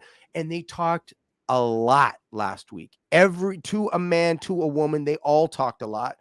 And yeah, I mean, they deserve to get beaten down, but the proof is in the pudding when we display what their bankrolls are at. And those guys are all red, except Bridget. I think except Bridget. That will be embarrassing enough. And we'll see, because again, there's got to be accountability involved. We'll see what they say and what they do, if anybody can actually turn it around. But I promise you this, I guarantee this, people will not be as bold next week. They're just, in terms of the betting, they might talk a lot, but I bet you that there is way less like parlayed combos. Like I think that they're going to actually have to put on a little conservation piece there, because I disagree. I think that what happens when cappers start losing is they start risking and reaching more. So I expect there'll be even more like big shots fired to try to get back in the contest. And if when you start winning in the handicapping game, you start making smarter decisions. You start, everything sort of, you find clarity. When you're losing, you reach. And so I think that the cappers that are down money, I bet you that by week 5, at least one capper is $0 and is out. You think no, they can't be out by week 5. Nobody can be out, because there is a governor. There's a limiting factor 50%, on there. 50%. So even if you've got $20 left in your bank, you can only go down to 10. You can go down to 5. You can go down to 250. You can go down to $1.25. Like they'll have $1.25 in week 6. Right. Okay. So then by week 5, you'll have. Okay, how about this? I bet you by week 5, 2 players are under $100. 2 players are under $100. Yeah. By week 5, 2 players. We're going into week 4. Technically. I mean, week. No, we're going into week 3. We're going into week 3. Pardon me. Sure, but I mean by like week 2 of action. Or sorry, by week 5 of bets. By 5 weeks of betting. At the end of 5 weeks of betting, I bet you 2 players are under $100. So capping is very, very, very difficult. It's very, very difficult, and you need to keep your head on straight in a contest like this. 10 weeks, there's a real grind, and we're playing all these different sports, and I'm very curious. I'm very curious to see. When you talk about accountability, I love hearing it, because anybody who does my show, I track. So I spend hours tracking other cappers. And follow at Jimmy the Bag, and you'll see exactly where he's at this year in terms of where his bets and his action is. So yeah, and a lot of times it can be embarrassing. But did you think? Hang on. But did you think before we started this show? Do you think like when you heard about the concept, did you think that by week 5 or week 6 that we would be in this position? Or are you strictly like reacting to the action that came in this 1 week and thinking like there could be trouble? I'm not reacting. Well, yes, I'm reacting to the action. I'm reacting to the action. Yeah, I'm reacting to it all, though, all encompassing. I've watched a lot of cappers succeed over longer periods of time in certain sports, and I've watched how they've done it, and they keep their VIG down, but they don't have their VIG plus units. Right. My producer on the plus odds, not units, excuse me, plus odds. My producer of my show, he's at about 170 or 80 bets in, and he's got an average line of plus 106. And he's the only capper that I've ever tracked to be plus units, and he's plus double digit units. He's plus about 11.5 units to be up units over that long a period of time with a plus average line. The cappers that I've seen succeed in long periods of time have an average line of between minus 108 and minus 101. They keep their VIG down, but their average bet is usually a bet that is favored, and they figure out a way to keep that as low as possible. I just heard from Tuchman. I think there may have been some confusion about the in-game that that the hand is not forced. That the hand is not forced, that the option and the opportunity is there. But we know that there has to be a live bet. I mean, that was very, very, very clear. Well, we got Tuck saying, oh, wait a second. So he'll get a bet. And I mean, they all have to. That was. I do have a bet from Bob Guiney. Oh wow! Where in the email? I have an email. Shall I forward it to you? So I'm gonna forward it to you. What was it sent to? What email was it sent to? He sent it to me personally. What the hell is he sending you? What? Listen, hey, we're working out the kinks, Jimmy. This is season 1. Yeah. He's drunk texting you his action. Last night late, he was drunk texting me. Yeah. All right. I mean, but we have okay. Well, he's lucky it's halftime. Okay, he is lucky it's halftime. Did you see the bet? No. Where or did you? I just got our Gmail account for the show up. No. I sent it to you like personally. Oh shit. Okay. Can you vet it for me? No. What do you mean you sent it to me personally?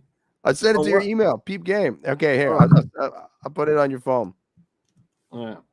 This is Dabby Cab says 10-week competition. I like it. Accountability is so important, says Dabby Cab. All right. Okay, hang on. All right, peep game. There it is. Check your phone.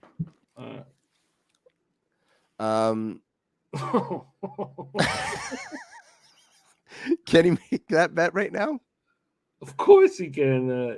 But hang on, it's like how much money does he have left? Oh wait, he made it at 51 seconds left in the second quarter. Wait a minute. It's just we gotta figure something out with this. Yeah. No, that's viable. He's saying that Debo scores another touchdown in this game. Bet's alive with 51 seconds left. Plus, that's a totally valid bet. So, we're going to figure out better ways for us to show everybody the live bet. But Bob Guiney. Bob is in. Bob is in. Bob is in. Okay. And all Bob needs is a Stafford pick six, and Bob Guiney's at the top of the leaderboard. Bob's fighting a good fight. Hey, wait a second. All we need is a Stafford pick. Oh, yeah. 100%. We need that or special team. So if somebody can run it back. Yeah. Oh, look at that. Oh, Birdie. Birdie's got a live NFL alternative spread with the Niners minus 6.5. Just to know that Birdie's that confident. If the Niners can take this home, look, the thing about gambling is you don't deserve anything. Yeah, that's true. You know, and so it doesn't matter. Like for me in the futures market, the reason why I cut it from $100 to $50, I've not succeeded in the futures market in a few years, and your bookie begs you to bet futures. Begs Yep. you. Yep. You take it away. I do it as well though. Like every when the team total wins come out every year, I always do it. I do it there, and I'm like, okay, this team is going to win the division, and I get into it. Jim, I'm going to tell you my favorite bet every year. I don't know if you've got a bet that you love, like maybe it's what's up, Aaron? I don't know if it's a bet at a track or if the Derby, but my eldest brother, Cock Diesel, he and we sit down the week before football season starts. We'll bring like barbecue to the park, drinks to the park. We sit down and we cap everybody's season. So for instance, you cap every single team. I go, shoot. Detroit Lions, 5-12, right? So I write down 5-12. He says over under. So he's like, okay, under. Lions will not win 5 games. I write it down. Then he takes a conch and he's like, late hit. San Francisco 49ers, 10-7. And then I'm like, over. We write down every single bet. If you hit a post, like if you get the record completely right, it's double the money. And every year we do it, we laugh our asses off, and every single team, and there's of course there's side action everywhere, but it is the Super Bowl, watching the Super Bowl and that bet are my 2 favorite things in football. Like it is the greatest bet. And I've been the last 3 years, he's beaten me, and he beat me this year, but I still have a chance, but it's a beautiful bet.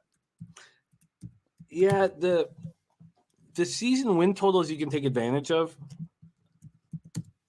but you really need to attack a certain bet at a higher unit size. Break down unit size. How many? So these players have $1,000. How many units is that? Is that 10? That would be 10 units. It's everybody's different. That's the unit size. Talking units just makes gambling equal. I know, so but it's like, so it's if 1,000 is your bankroll, is that 10 units or is that 100 units?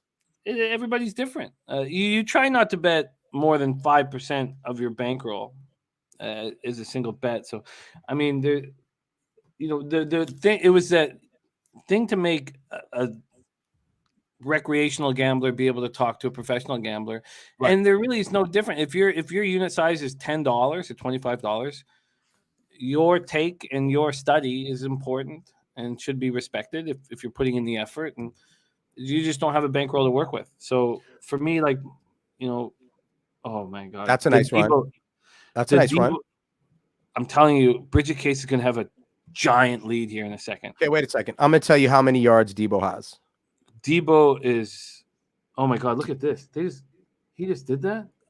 That's why Ramsey went at him. Did you see that? Now, what'd he do? I missed it. I looked down for Debo. I don't know. That must have been in practice. I don't know. Gould just kicked it right in between the Rams players. Must have been like before the game started. I don't have volume on. But Gould, neither do I. I guess he disrespected the Rams coming on the field in front of him.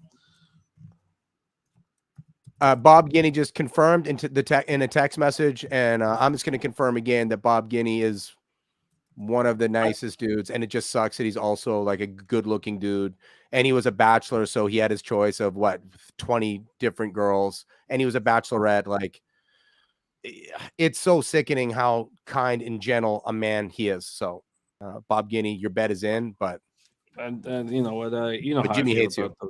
Yeah. No, I don't hate. Definitely don't hate, but I don't cheer on success for good-looking dudes. I'd prefer if they struggle. Yeah. Oh no, you're good. You're good. He got it away. But still, it scares me that he even tries. Oh, you gotta try, Jimmy. You gotta try. Oh, there's Coco Bongo now. Thank you, Coco, my man. It's so funny, Kip, that our first 10 minutes didn't go through. It was pretty magical.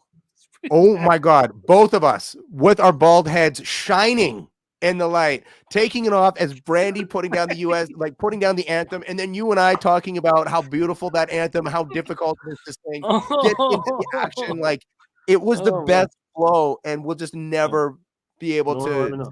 No one will ever know. No one will ever know. Some say it was the best 10 minutes in sport of all time. Some say. Oh, man. I cannot believe how excited these two teams must be, thinking that the Bengals are waiting for them and they have a shot, a real shot. Come on, Jimmy G. Take us home, baby. Come on. There you go. Little first downy. But Bridget Case going to have a huge lead. She needs Debo to get a couple more yards, and then she is going to be a threat. You know what I have to say about Bridget Case? Because I think she's working right now. Like, I think that she's live streaming this. Her football knowledge and wisdom is pretty impressive. Like, Bridget really knows what she's talking about. And then she's also quite, like, you call her the social media maven, but like she was on that Antonio Brown stuff quick and early, and like, she is very sharp and she's very hip to the NFL. So I'm not completely surprised that she's excelled in this field. It'll be interesting to see what she does or how she does when the action shifts over to my beloved Knicks getting pumped next week by the Lake Show. But she's impressed me this week. Yeah, we're back Saturday night. Next week's live watch party, Saturday night. Knicks, Lakers. We'll see if LeBron's back from his knee injury. Yeah. We'll see if the Knicks still don't seem to care about basketball. It's crazy. RJ Barrett and Julius Randle's right across the board, their stats have dropped. So, how did he get that away? That was impressive. What do you think about RJ and Randle? Just give us a little peek at next week. Across the board, their stats have dropped off so heavily from last year. Why? And do you think that can change? I think RJ Barrett is actually playing better this year than he played last year. Randall's dropped down a little bit. I think that it was like to show and to put a city and a team on his back. I think that the dressing room, like, there's just been weird stuff in the dressing room. I mean, Kemba, you can't people, they're not going to like dressing room talk, man. That's well, in the NBA and NFL, they don't have dressing rooms. I've been told. Okay, but Kemba Walker is, oh God, Kemba Walker is your like traditional, conventional New York point guard. Like, New York has bred point guards for years, and for Kemba to like bounce around the way that he's bounced around for years and then go there, it's like, yeah, splitting time with D Rose, because D Rose has been playing phenomenally. D Rose goes down, Kemba comes in, but Kemba's just like a healthy scratch. There's something going on. There's something not adding up there.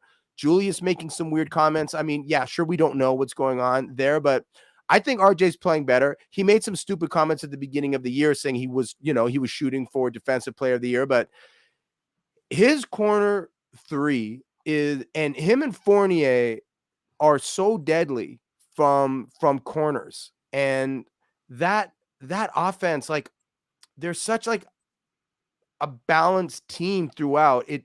The East is just fierce now. Like, if you look at the playoff standings from like the two playoff teams, 9 and 10, compare like in the East to the West is garbage. Like, the 11th team is not even close on the people. Like the Celtics and the Knicks now, they've, I think there are 3 games under 500, but it's tight, man. Like, the East is a lot more convoluted and it's bottlenecked there. Whereas finally the West is kind of slipping a little bit.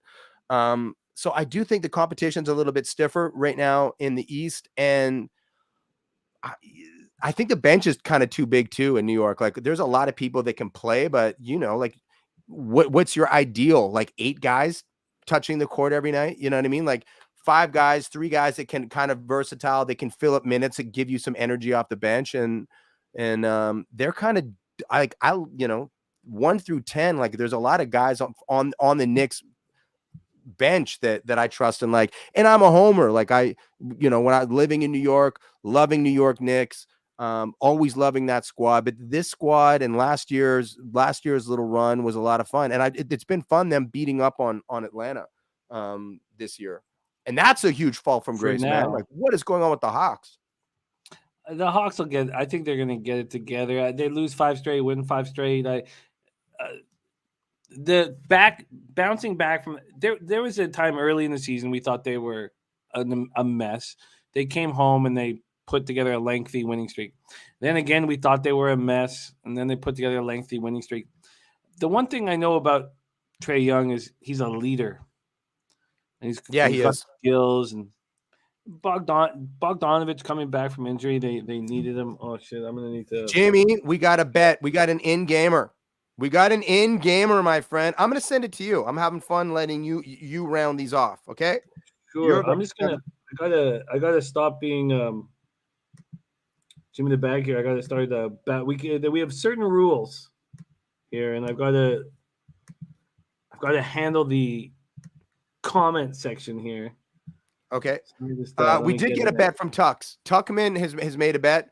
Please handle the comment section first because I'm not here to online strips without clothing. Yeah, get rid of this. How do we get rid of this stuff? I got it. Block.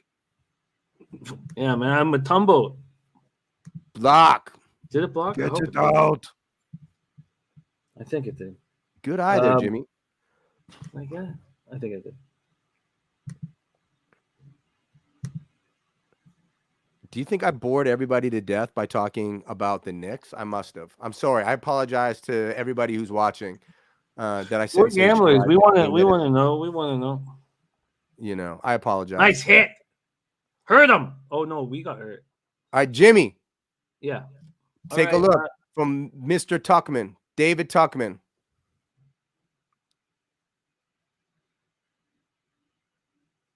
Ooh. Whoa, I like this bet. This is a wild one. It goes against me and it makes me dislike him. But David Tuchman has taken the LA Rams on the money line at plus 135. This bet does scare me. Let's update that Cam Akers bet as well. I don't know if Akers is back, so this could be very profitable. Oh, actually, no. Akers is at 45 yards right now rushing. And what does he – can you bring that up again for me, Jimmy? 61 and a half. He's at 61 and a half. Oh, and you asked me earlier what Big Ragu got the over at. And then I said I think Tuchman knows sports gambling. And that's why after a week hanging with him, I think that he's a very good chance of winning this contest, regardless of being down a couple $100 early. Yeah. He got it at 61 and a half. He took the under at 61 and a half. So David waited for it to get to the highest point and then took the under. And, even if it loses, it was a sharp move waiting for it to get to the peak and then going under it, thinking that Henderson would get played. I had no idea what the hell was going to happen to Darrell Henderson. Can you give us a Darrell Henderson update? Hold tight. Has Darrell Henderson Jr. gotten anything here in this game? Because has he seen the field? Is this guy doing anything out there? Because when I asked, he has not seen the field. So just Tiffany Michelle. So there was an idea that with Darrell Henderson back, that McVay might use 2 back sets and all this stuff, and now Darrell Henderson hasn't even seen the field. So. Copycat league. I didn't see this play, but I guess Cooper Kupp rushed for -2 yards. But do you think like a bunch of teams next year are going to be running their thoroughbred wide receivers because of the success of Debo, because of the success of Cordarrelle? I think so. I think that now the problem is you risk injury to your superstar. So it depends. How much do you need your rush yards? We're in the conference final. We're in the playoffs. When did Debo start making a huge imprint in the Niners offense, especially running the ball? It came late in the year, and you can't do it for a full season or your wide receiver will get hurt. Not related. He was wide open. Well, Higbee ruled out, says Ixnizzle. Schnizzle, Ohio's finest in our chat right now. What up, Ohio? Says do you think anybody will play both ways again? You think that's done? I don't think it's done. But you have to play the right positions. It really has to be. You have to be a. Oh God. Oh God. You have to be a defensive back, and You have to be in the secondary and you have to be a wide receiver. I mean, Odell. Bo Jackson was just look at Odell. He's so pumped up, man. That's the problem is that you can't.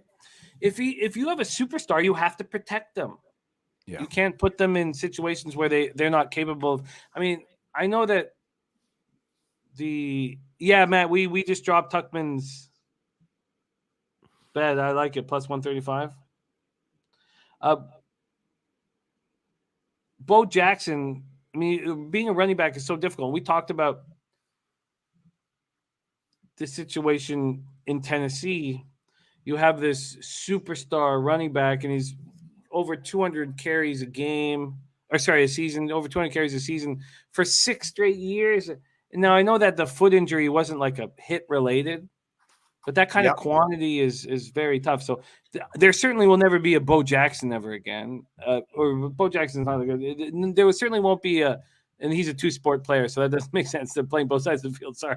There certainly won't be a running back, and you have to be a wide receiver and be in the secondary. You have to be in. But how crazy is that?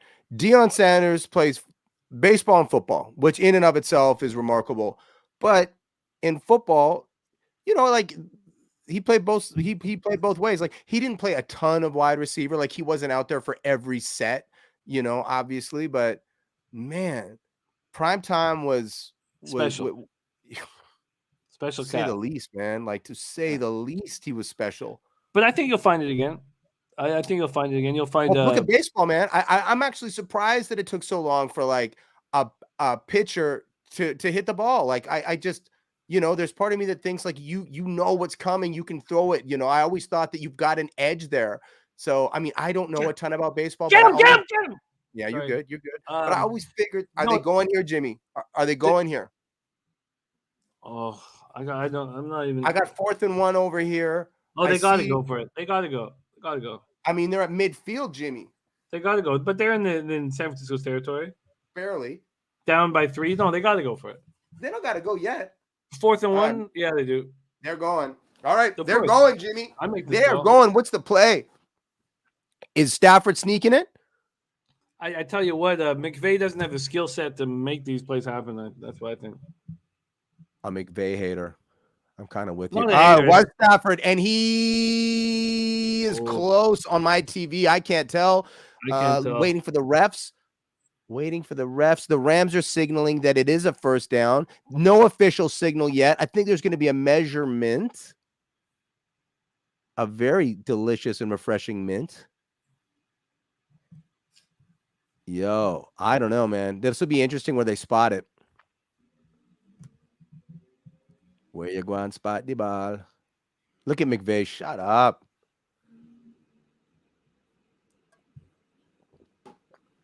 The sneak. Schnizzle thinks they stopped him. It looked like it's so close. It looks like they stopped him. D-ball says short to me. Viper says short to me. Yeah, but that's TV. We got to see where they spotted it. Like from that angle that we just saw, or that I just saw. Oh shit, Jimmy. Oh, Jimmy, here it comes. Oh, Jimmy, it is short. It is short, Jimmy. Jimmy, it is short. Oh, look at the challenge. Can McVay challenge this? Stafford. Yo, can he challenge this? Yeah, he can challenge the spot. I think it's a mistake. I think Stafford's making a mistake. If he drops this, it's a mistake. It's him being a child coach. Keep that in your pocket. You didn't get there. Jimmy, as a bald guy, do you get hair envy? Do you look at like McVay and be like, yeah, I could go for that head of hair? Or do you not do that? No, do you not lust after hair? There's a joke that Kevin Fox says that I can't say here, on camera, that I've said on my own show because, no one cares about what I do on my own shit. But I can't do it here. But yes, I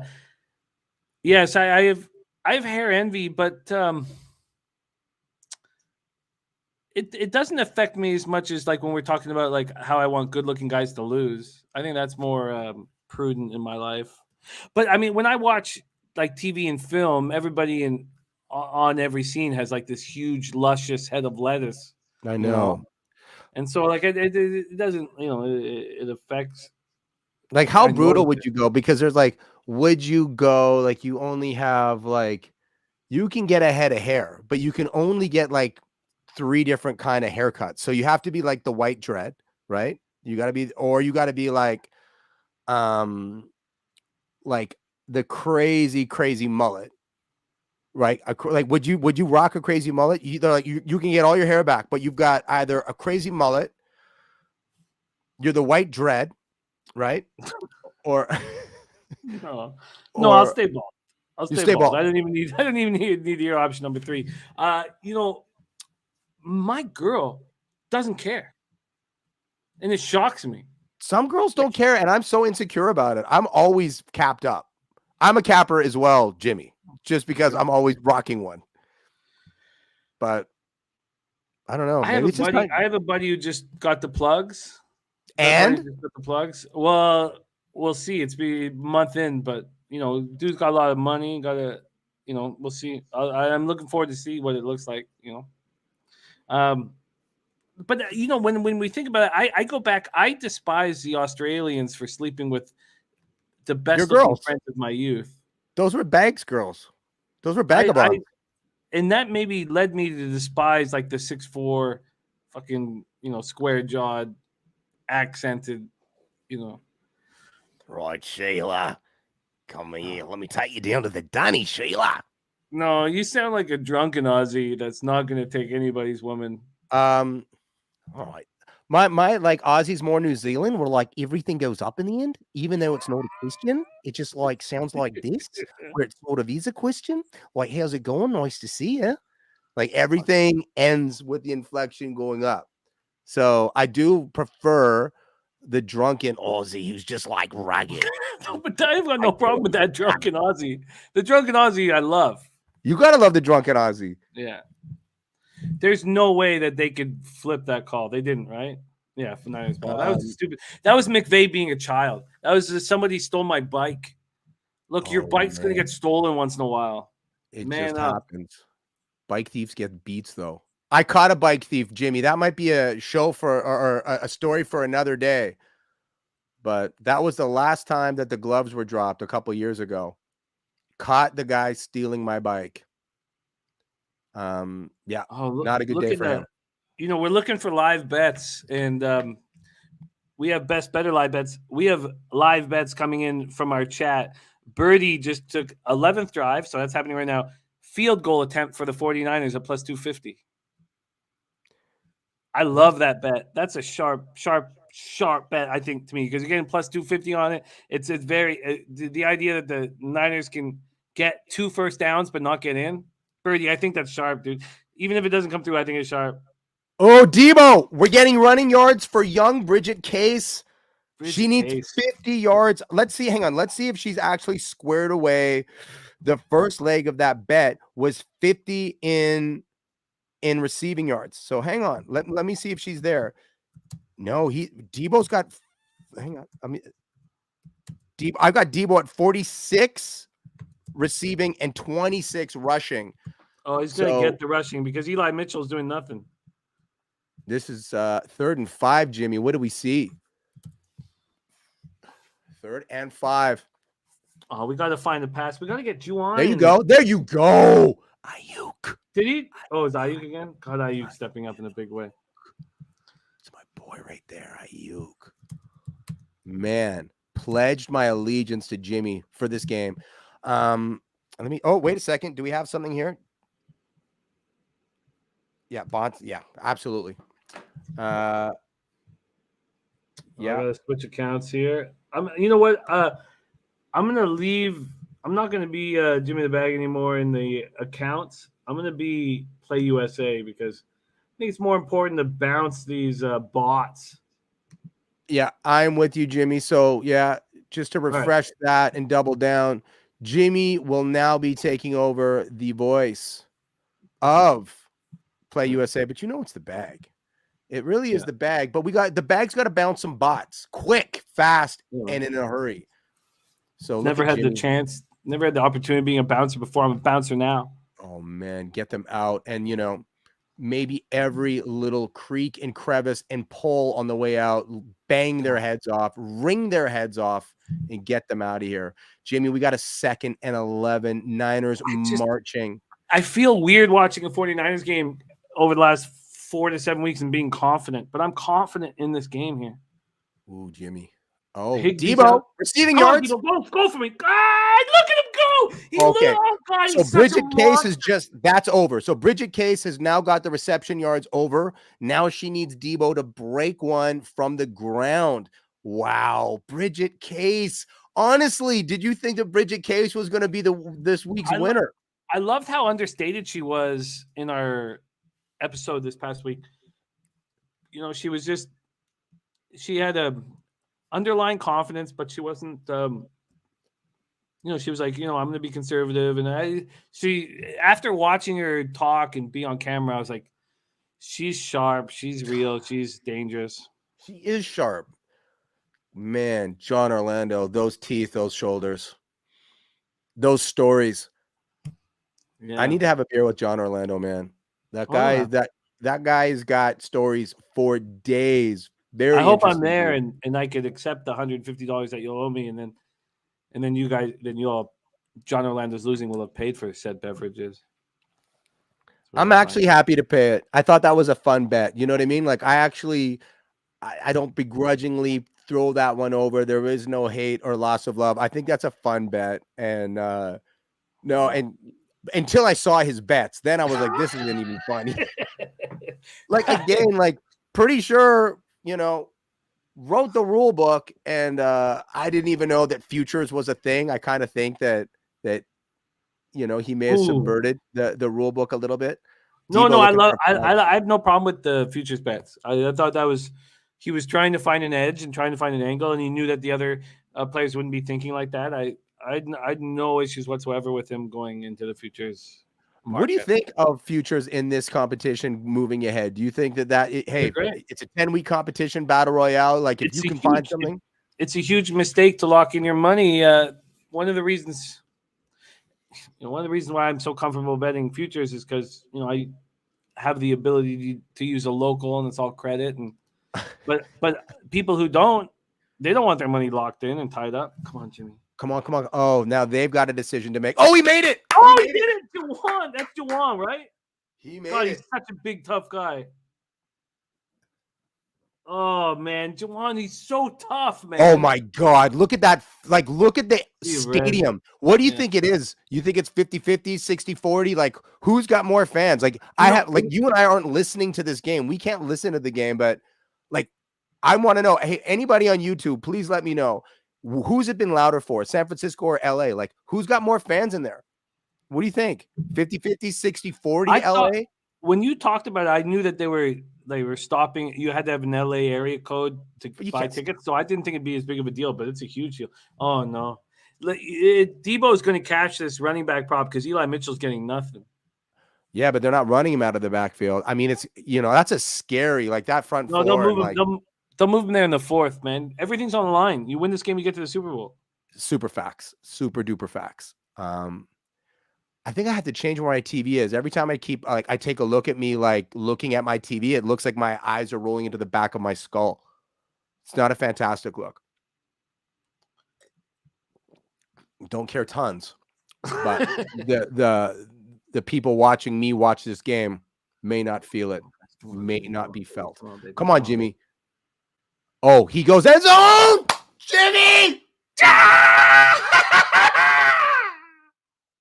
Jimmy! Georgie boy! Okay. Do any of our bettors have Kittle? I think that Bob's got him. Oh, my God, Jimmy. I can't believe you're not losing. You're really respecting your child's sleep right now. Good for you. You're a good dad. You're a good man. You are a good man. Well, we got more to do, and I'm also gonna kick out. I'm becoming a bouncer now. I'm very confident in this spot, but I need to. And look at Susie. Susie gives us the facts. 65% are Niners fans. Could be biased, but that's incredible. Oh, Love Face has got to go. Yeah, no, I got it. Or do you want to just send Love Face over to my private chat? She seems that she's somewhat interesting. I think I got it. I'm on it now. I'm on it now. All right. Oh my God. Paul Taylor, the Sailor. LFG Kittle. That is right. Paul Taylor, the Sailor. Nutflush Allen just cashed a big ticket on anytime TD. Nutflush had Kittle. Oh my God. Look at your man. I took Kittle, third TD score, 12-1. We've got people making money out here, Jimmy. Oh my God, Ixnizzle. But man, that Ixnizzle's the truth. These guys, Ixnizzle, that is incredible. I took Kittle, third TD score, 12-1. Nice. That's dope, dude. These guys, both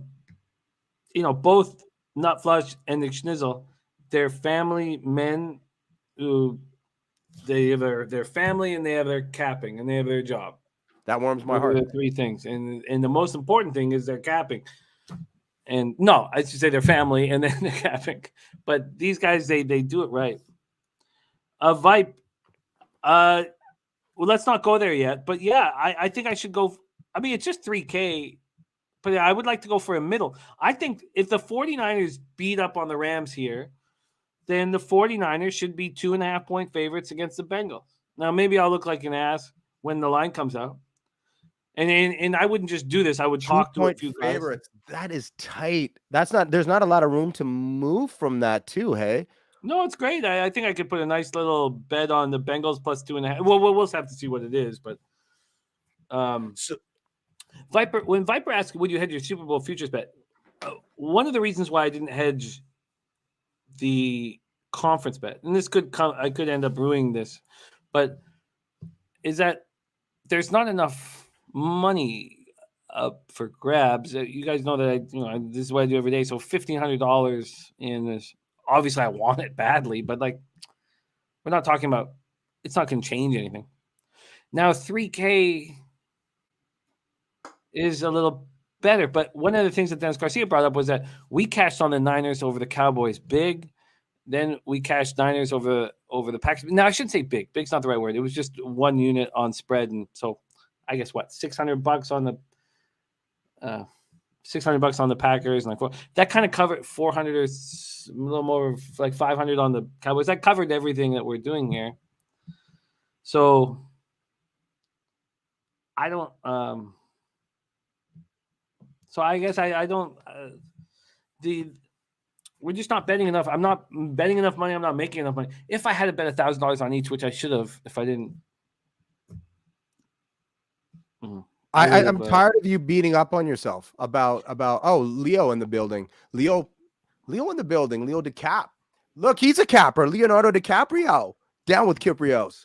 You got to stop beating up on yourself.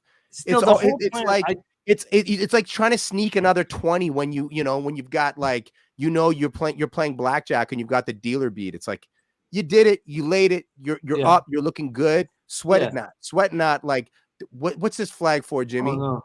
It's gonna be on Aziz. I'll share. Aziz does this every once in a while. He's still a great football player. Oh, got my couch falling apart. Kittle got me so excited there. Cheers to that touchdown for you as well, by the way. Oh yeah. I don't know if we did that. No, we didn't. Cheers. Oh yeah.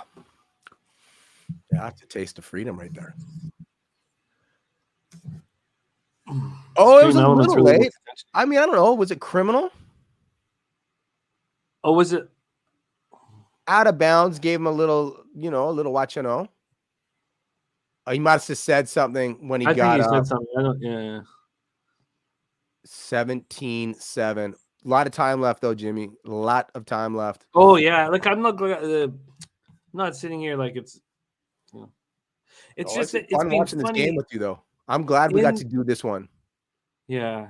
Well, let's wait because. No. But even just like the stakes are high, like you've got action. Our players are in there. We've had a really fun first week of the show, and from Jump Street, from week one, you've talked about this Niners team. So It's fun. It's always more fun watching when, like, I've got homies that are really big Eagles fans, super big Eagles fan.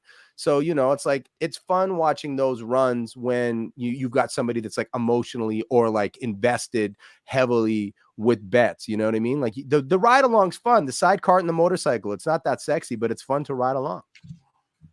Yeah. Higbee being hurts them enormously. But Cup and OBJ are very dangerous, and OBJ that was a smart move. You look what Stafford did last week. It's like, does Goff make that play last week? No, he has been the difference in this team. And I swear, like, Jimmy G's looked pretty good this game, but you know, it's the thing about this Niners squad is it's their team. Yeah. You know, their whole team, from special teams to everything, it's their team that seems to step up. And McVay, look at McVay. He looks like his girlfriend just got taken from him. You know, he looks like he's in high school. He looks nervous. You know what it was? You know what it is? It's those square jawed Australians. There's lots of them in LA. They probably snatched up his broad. They can't afford LA, man. They can't afford LA. The only reason why they're in Whistler is because they're working in Whistler. They're working there. These guys got no fucking scratch. Oh, excuse me, no cash. What are you trying to say there, mate? You're still the drunken Aussie I want to hang out with. You gotta work on that. All right, I'm working on it. Yeah, I'm working on it. Too scratchy. You're too drunk. Your character's too drunk. The guy that took all of our girlfriends was he wasn't drunk because he couldn't afford the booze. He was a fraud in every way. You know. Oh, little flea flick. Not gonna work. Oh, this is a nice play. Yeah. Nice play. Nice play. Little flea flick making Blanton. Nice play. That was a nice play. I thought they were going to go for it all there. It was it was almost like a flea flicker screen pass. That's exactly what it was, Jimmy. Pretty. Oh, what do you think of that gold satin Niners jacket? I feel that. I love it, man. I love the gold jerseys and the gold. But the gold satin is just like a flavor unto itself. You know what I mean? Like that's a slick satin. I mean, I've got my jet skis, right? Like the jet skis. I love those. The bomber jackets are dope, man. And you know, like New York tough. Drove to New York, went and moved there. One of my favorite movies of all time, Coming to America. So I was like, you know what? I don't know if you remember it. I wish I could bring it up and share it with everybody. But Arsenio Hall rocking a Jets jacket, and he had the buttons all around it. I was like, that's a really good flex. That's a really great flex. So, well, let's get it locked in for next show because we can pop it in the. Okay. Yeah. We'll lock all right. In. Yeah, you'll see Arsenio. You'll see Arsenio with it. It's yeah. I'm gonna bounce. I'll be right back, Kip. I got it. Cool. Got it. Yeah, man. Thank you guys all for rocking with us today. I hope you guys are enjoying the show. As you know, Bridget Case is on it right now. She is top dogging, and Jimmy and I put a little wager down. I think there's going to be a ton of side action because both he and I are action junkies. I don't know if you heard the story earlier that he talked about his dad getting into fights, and I wanted to know what his record was, and we put money on that. That's pretty fun. But my God, the last 2 weeks of football, including today, like I am still in awe that game went to overtime, and all of those finishes last week were incredible. And Kansas City, Buffalo, I don't think it was, I hate to say it, but that was one of the most entertaining football games ever. And I had a lot of money on Buffalo, and that, you know, it does suck to lose a game by a coin toss. Like, cool, Kansas City, you're better at flipping a coin. I hate that, but just for the sheer drama. I mean, being a sports fan, that's what it's about. Like last minute changes, shifts, and being on the edge of your seat. And this game has been pretty good. Riding along with Jimmy because he's got those nice futures. And also, like in this chat right now, some people have hit some monsters. that Kittle third touchdown, I love that shit. That is incredible. That's a good little hit. I need the Niners straight. I did like a fun little bet builder. The account that I use gives like a $10 for free to do like a bet builder. So I'll always just swing for the fences because it's not my money. But we got ourselves a game. All right. LA coming back. Young Stafford. A great pickup. As I said earlier, I don't think that LA's here and as relevant if they did not make the quarterback switch. Jared, Goff seemed like a good dude, but Stafford's made some nice passes for this team, like clutch passes, long passes, touchdown passes. It's a beautiful thing. Oh man, we're still getting Jimmy's palms are sweating. Jimmy's palms are leaking. Stream elements are they're we'll get Jimmy on it when he gets back. But 2nd and 1. No, did not get it. Sony is not coming in quite yet. Not just yet for Sony. We got to have 3rd and short. This is a huge down for this Niners defense. McVay going to the cheat sheet. Don't let anybody see those words of wisdom, McVay, and that hair that I am jealous of. I know Jimmy doesn't want to get plugs, but if you guys all want to collectively pull some money together and help your boy out, I'll get the plugs, man. I'll be the plug. 3rd and 1. Young Stafford dropping back in the shotgun. Center pointing to the left. Oh, no, it's up. It's live. I don't know if you guys are rocking around. And he throws. Oh, my God, that's too easy to Cooper Kupp. The one guy, you leave him in single coverage. Nobody's even back down there. Cooper Kupp gets in. I'm glad that Jimmy's not here. Woo-wee. Anybody had a Cooper Kupp TD? Anybody have 2 Cooper Kupp TDs? My goodness, that seemed too easy. 3rd and 1. All right, they're showing it again. He drops back down. The center pointed to his left.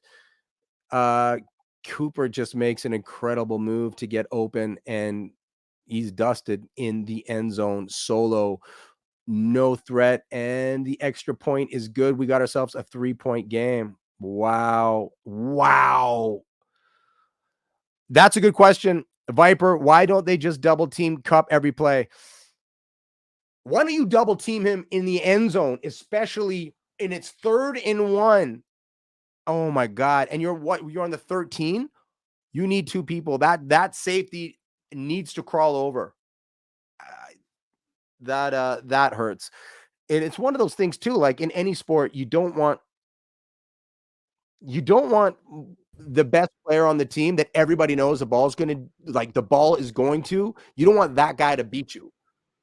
You want anybody else on the team to beat you. You don't want Cooper Kupp beating you, and it's what made Jordan so good and Kobe so good. It's like the guy that everybody knows that's on the court or on the field that the ball's going to go to. That's the one guy you can't let beat you, especially in single coverage. Did you see that, Jimmy? Oh, yeah. Yes.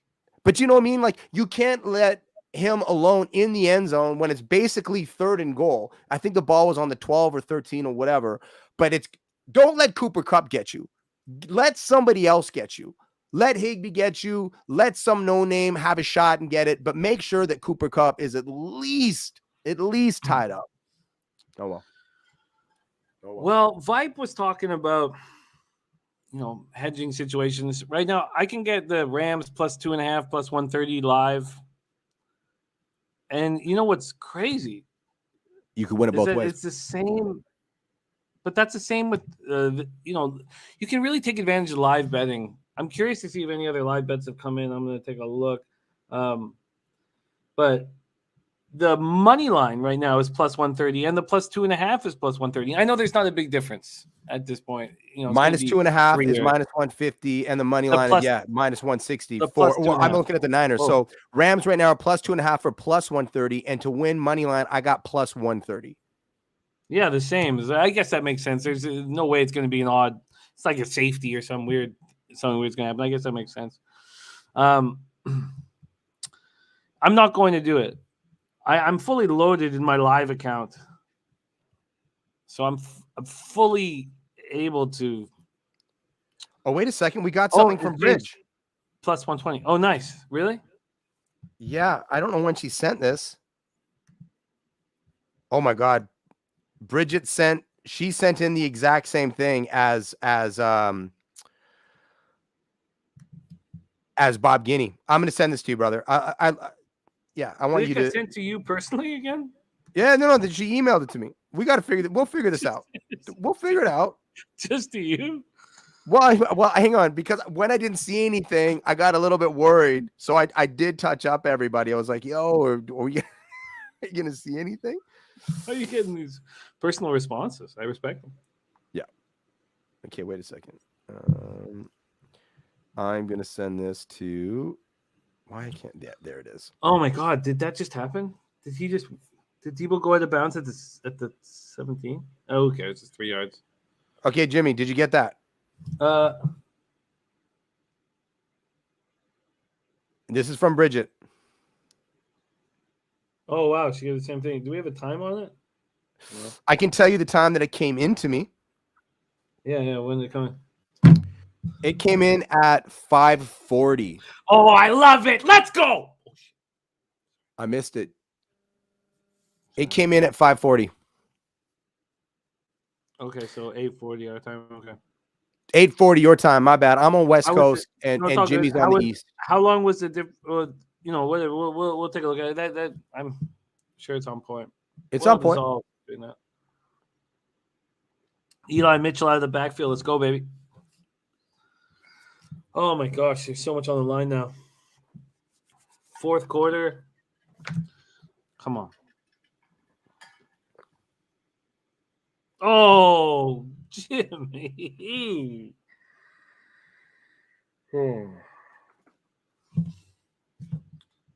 Oh, Aaron Darnold not happy, man. Because Trent Williams up in your grill, man. T-double. Oh, look at him giving the whole team. Aaron Donald's such a leader. He's such a great football player, man. He's a beast. He knows. Like, look at that man. Yeah. He knows, man. They're so close. And you got the Bengals waiting for you. Look at the total yards. Jimmy, you think the Rams go in? So you think whoever wins this is going in as a favorite? Oh, yeah. 100%. Gotcha. Easily. Yeah, Debo. Definitely. And a boy. The business.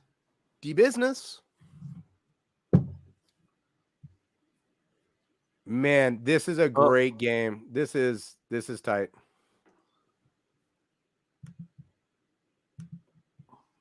This is tight. Oh wow, we have more live action coming. God, of course, more live action coming in from our gamblers in the chat. Nut Flush Allen, live bet Islanders down 2-0 plus 493. Oh, there you go. I love it, Eli. There you go. Bridget needs some Debo love. You know what Bridget needs? She needs Debo to break one and take it to the house. Gosh, Yo, if that happens, Bridget is going to she's going to have a massive week. Bridget has earned everything that's come her way. She's made great bets, no luck, no flukes, no nothing. Like she's earned everything that she's done. Like I respect her very much. Mitchell, nothing. I don't know why you go back inside. You just rock them back inside. Lost one, lost two. I don't know. Lost one or two for sure. Lost one or two. Big play. All right, 3rd and 2, manageable. Big play. This is a big play. It's going to Debo. It's got to go to Debo. No, it's not. It's not Shanahan's way. I think it's got to be. I would give it to usage. And they listened to Jimmy. It didn't work. Jimmy, are you going right now, or are you taking the offense off the field? I think I kick it here. I'd kick it too. I try to pin him, coffin nail him, get him in the corner, get him deep, Trust your and defense. trust the defense. Well, but I don't like usage going right to the middle again. Shani. Yeah, they're punting. I think it's the right move. I agree. Somebody's calling it. What is it? Your man Peyton again? What's he crying about now? What's he throwing a flag for? Why is he throwing a flag? Is he challenging fumble? spot? He's saying it's a fumble. Oh wow! Oh wow! I must be. I'm sorry. I'm not listening to the volume. I don't know. I'm guessing. No, I don't know either. But he would have to be a fumble. Why would he bother doing anything? Who's Jimmy? Can you kill Stream Elements? No, it's part of Stream Elements is part of Play USA. Oh my bad. Sorry, I didn't know that. I just saw it. No, it's probably a bot, but it's. I got it. My bad. No, all love to Stream Elements. Oh no, I don't think you need to do that. My bad. Commenting every. Whatever. We'll talk about it tomorrow. All right, I'll be back in 2 seconds. Okay, man. All right, so the Islanders have come back on that live bet, made it 3-2. The Niners. Do you think that was a strip? Can anybody let us know if anybody watching right now? Yeah, Susie said challenging for a fumble. I need to see it, and I pray that it's not it. What's getting me right now is that the Dallas Stars, sweep their road trip 4-0, and they're a terrible road team. They beat really weak opposition in that 4-0 road trip. They beat the Sabres, the Red Wings. I forget the other two teams, but just ugly opposition. And then they come home, and I backed them, and I almost never back a team off of a road trip sweep, almost never. But they got Radulov back late in that road trip. He's got one goal this year until tonight. And I thought that maybe they would carry it through and put on a real win streak together. And the Capitals smashed them. The Capitals had scored 4 goals in their last 3 games. They beat them 5-0. And it really bothered me. I also had the over in that game. The Capitals scored 3 goals in the first period. I think I'm going to get the over, and I don't. Then the Bruins come to town after their tough game against the Avalanche, and the Stars are up 5-0. 5-0, and I don't have money on them. Puzzler says forward progress stopped, however. The fact that McVay on the sidelines against Shanahan looks like a kid. He looks like your little brother. He looks like your little brother, your panicky little brother. He's looked like that all game long, doesn't he? Hasn't he? That's what I've seen from him. The first time he challenged was ridiculous. It just felt like he was hurting or upset. But I didn't see this one, so I'm not. I didn't see when the fumble came out. I saw that the Rams thought that it was a fumble, and they kind of pushed back at it, but.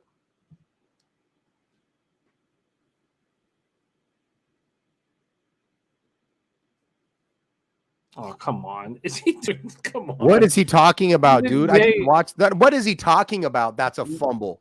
McVay is like that. What's he talking about?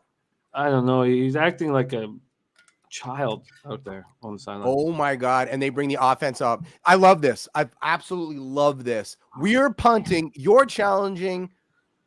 F you. We're going. I love this. I don't. I do. Why is Shanahan doing that? Because he might make him take another time. Is that it for Rams timeouts? Rams have no timeouts left. Oh, but there's 10 minutes left in the game. I don't Bro, I love this. Let's go. If this works, and Shanahan often does things that I get so nervous about. It's going to work. You got to go to Debo. Look who's in the backfield, son. Come on. Oh, man, they're going to take it down and try to draw him. LA will not be drawn. This is they might stupid. take a timeout. Why would you do this? You waste the timeout over this? Oh, I hate this. God, I hate that. I hate that.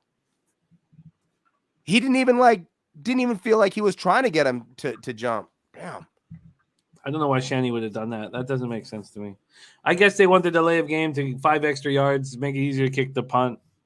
Yeah, That could be the only thought process. No, that's good. That's good. They didn't blaze a timeout. Yeah. That's all right. Can you believe the Rams are sitting here in the biggest game in the history of their? Well, no. I mean, let's not. Come on. Kurt Warner won Super Bowls, but in the biggest game in McVay's career with no timeouts, with 10 minutes left in the fourth quarter. I mean, come on, make this no perfect. timeouts with 10 minutes left in the fourth quarter.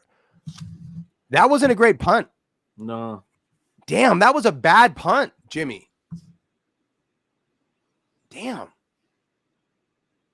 I thought might be able to pin him in the 5, 10. Oh, look, that article's on the 24th.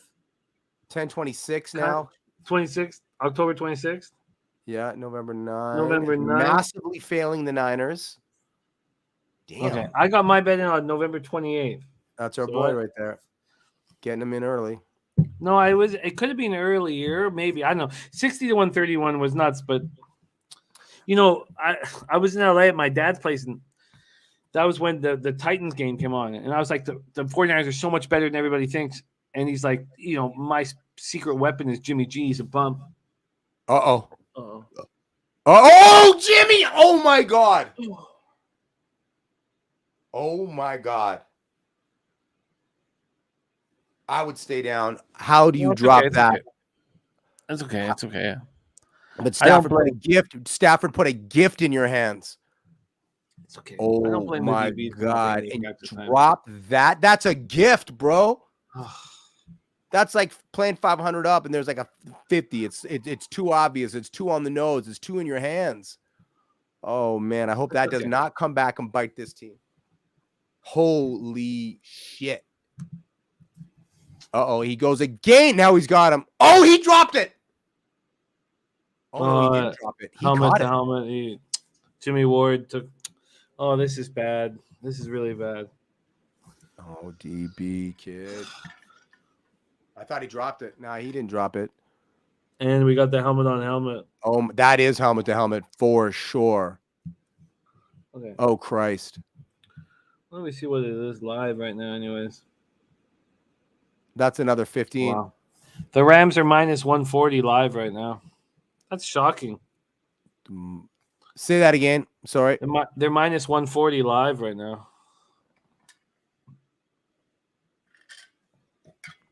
And that's where Tuck's money is, yeah? He shoved it on the Rams. Plus 135. We spoke about what we've seen off the first week. I'd be shocked if Tuck doesn't win this thing. This bet or this competition? This competition.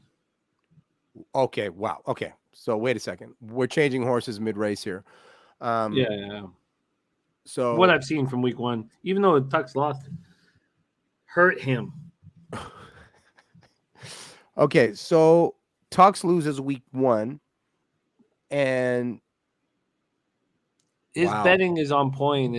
Right. I don't like the way I've got certain issues with, I think anything over minus 125 to me, but Scary. Anything for sure over minus 135 in NHL I wouldn't do. And he took that Western Conference team. Oh my God. Thomas's second gear is broken. Embry does not look good. No, you're right. But I think that he's. I just think he's oh my God. Oh my God. Oh my God. I can't watch that again. I hope they stop showing that. I don't want to see that again.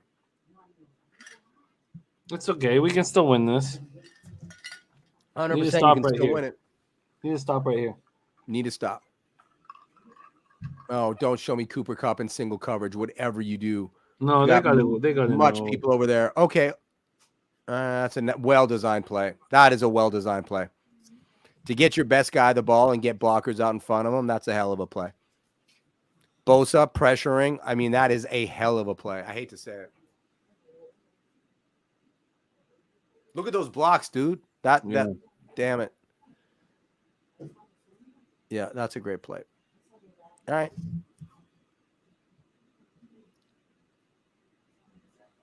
He's overthrowing balls here and there. Hey, They're not really open though. Like he's not. but Jimmy, like He's not putting the receivers. He just threw it away. Like I'm curious what his percentage is. Let me take a look. He put it in a situation where nobody could get it. Yeah, or his receiver would be the only one to get it. So 24 for 38, 281 yards, 2 passing touchdowns, an interception, 1 sack, 2 rushes, 14 yards on the ground. Longest is 29. Not a bad day. Rating 92.1. You know what? Guess what Jimmy's rating is right now? 84.2. Wrong. Over. How much over? 122.7. Wow. 15 to 24, 235, 2 passing touchdowns, no interceptions, no sacks. They're 7-0 when he doesn't throw a pick. Ooh, that's a sexy stat. That's a sexy stat. Yeah, I mean, he hasn't thrown a pick yet, right? No, sir. That's why his pass rating is. That's the difference between him and Stafford. 3rd and 3, Jimmy. 3rd and 3.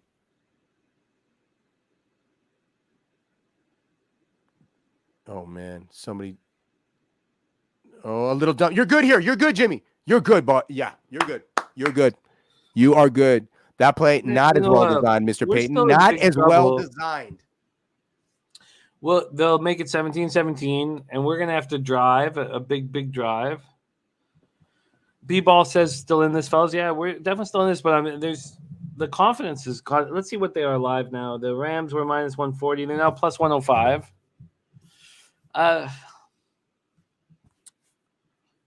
Paul Taylor, the sailor, hands like feet. I love it. I love it. Puzzler, easy catch for interception, but no. Susie Easton, our beloved, unreal. I'm catching up on these comments. Yeah. Oh man, Jimmy. 17 up. Exciting. Okay, Jimmy, you have any inclination about, I mean, you've got action on this thing already. Will you touch this thing on like in game at all? Do you have any inclination? You're like, okay, I'm going to shove now on SF. I'm gonna emotionally hedge this. Where's your head? If I was live betting this, would you live? I'll do live bet this. I would have to think that McVay's shook. He's acting shook. He looks shook. He's got no timeouts left. Should we throw a little, like maybe like a little collective juice for them? Just a couple of bucks, just to. It's changed now. So it's minus 105. Wow, that changed fast. It's minus 105 for the Rams, minus 115 for the Niners. There's no reason for me to put myself in any kind of dangerous situation here. Niners still minus 2.5 right now. They're still minus 2.5 at minus 115. Money line minus 115. I didn't hedge in this game. I didn't hedge throughout this whole thing. And obviously, they were big dogs before. The San Francisco 49ers should win this game. They have a better coach. They still have 2 timeouts. They have the ball. There's 7 minutes left. There's no – if you look at the Rams' offense, there's no Higbee. There's no Akers. I mean, I'll tell you when I'll hedge. I think I'll hedge with the Bengals when they play if I get the chance to go for a middle. I'd like to go for a middle because I still think maybe I'm crazy. Maybe it's a pick 'em. Maybe this comes out as a 49ers Bengals pick 'em. You never see that. But if the 49ers come here and drive and get a touchdown or take over the last 7 minutes of this football game, they should be a 2.5 at least point favorite against the Bengals, I think. So yes, okay. All right. I would bet the 49ers here for sure if I had no skin. Yeah. Minus 115 here. They have the ball with 7 minutes left and 2 timeouts against a team that doesn't have any timeouts. I would oh man, they showed it again. They're showing it again, yeah. Jimmy. Look away. Avert your eyes. It's okay. Oh, Jaquiski. Look away. You know what? That stuff doesn't bother me. Okay.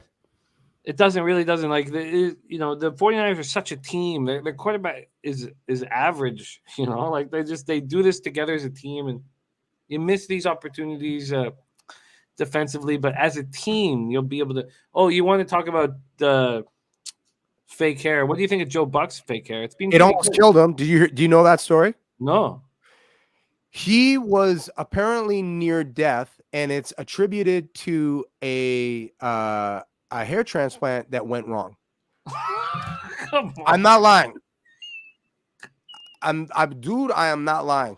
I need to see that movie. I need to see that fucking movie. But man. I'm Okay, like, on me, that is not a lie. If anybody wants to check and Google it, I'll Google it for you. No. But Joe Buck nearly died. But yeah, I think that I've I know some people who have had some hair plugs not go so well. And I know a couple of guys in Hollywood that, I'm like, who did it for you? But I'd have to win a lot. I'd have to have a lot of disposable income. Jimmy, you come up like it's some bet. It's like pays you win $280,000. At that point, no, I know. I don't think I'd ever do it. I don't think I'd ever do plugs. I just don't think I can do it. I don't think I could do it. But Jimmy G, your man, like, I'm surprised you cheer. No, they didn't get it off. Oh, That's a penalty. He did not get it off. That's thought 3rd and so. 15 or 2nd and 15. Pardon me. It's coming back. Oh, this is bad. So maybe the Rams are loud. Maybe right now LA is loud. That's a loud crowd penalty. Look at this. Look at this. That now they're showing Rams fans, Now right? they're showing all Rams. Oh, there's Niners side. 65-35. 65-35. Looks like just from like not being able to listen. Who's calling this game? Is this Al and Chris or is this Tony? Al and Chris, right? Yeah. Yeah. Well, no, it's Joe Buck. Joe Oh yeah, we just saw it. It's Buck. Yeah, it's Joe. Come on. Oh Christ. Oh my God. Oh, that was well, that certainly wasn't as easy a pick as the other one. This defense is pretty special too, man. Oh, great defense, yeah. Oh, actually, yes, he should have had that, and that could have been housed. Ramsey getting into it with the kicker and then dropping it, one that's in his hands. Jimmy, you gotta love it when you see it. Oh, I'm starting to need to edit myself here. I got you. Oh man. Oh, there it is. You see? Did you see that on your TV? Yeah. Oh, it's good. They're not even gonna get it off. Did they get it off? Oh, wait a second. That's a good block. No. Oh, yeah, it's probably better. That was Jimmy. Come on. I had a nice chance to take the live bet the Rams at plus. They're minus 185 now. Oh God, I'm in tremendous trouble. I don't think he was going to be able to turn that corner even if he had it. What we do need now is a nice kick. It looks nice. Oh. Fair catch, 40. 6:26, no timeouts. LA gets, if they hold them here to a field goal or less. Those timeouts, man. How do you have 10 minutes left in the fourth quarter and you've blazed all of your timeouts? Oh my God. Look at Jose. Yeah. It was looking pretty good for me a little while ago. No longer. B-ball's positive. He's saying stay still in this, fellas. Let's go. The problem is that the cappers that roll with me know that I need this cash, man. And that's not a good thing to say out loud.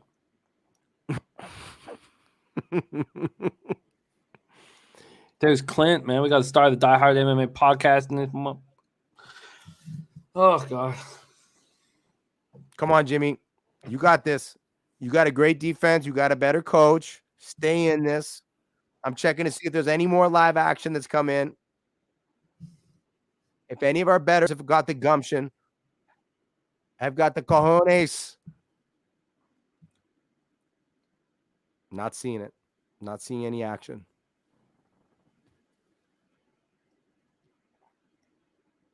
He didn't get it off. He did not get it off. Jimmy, he didn't get it off. But they didn't throw a flag. No flag.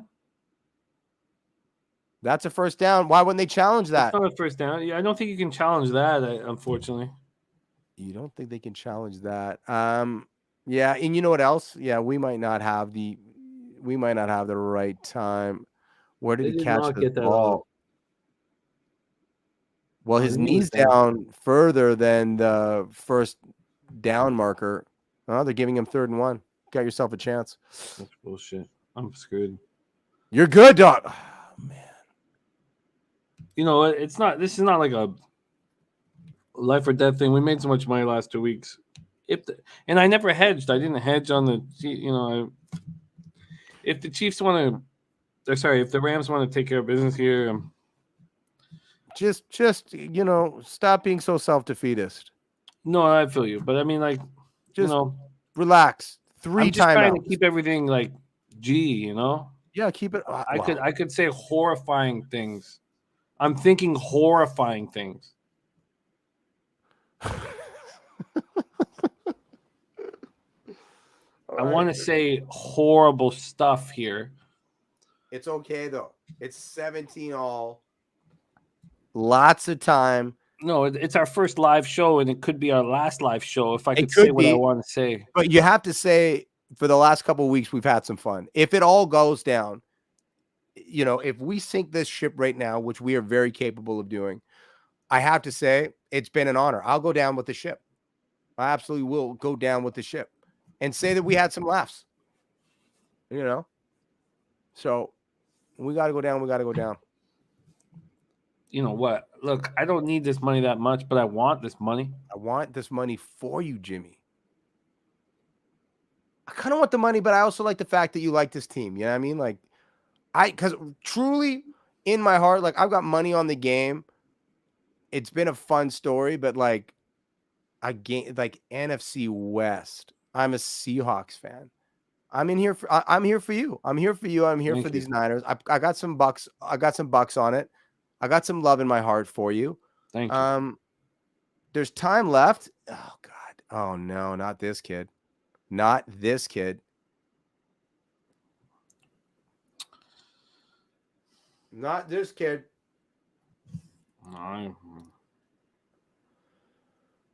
Hold him to 3, Jimmy. Gotta hold him to 3. You should see the horrific display that the pigeons have made on my balcony, man.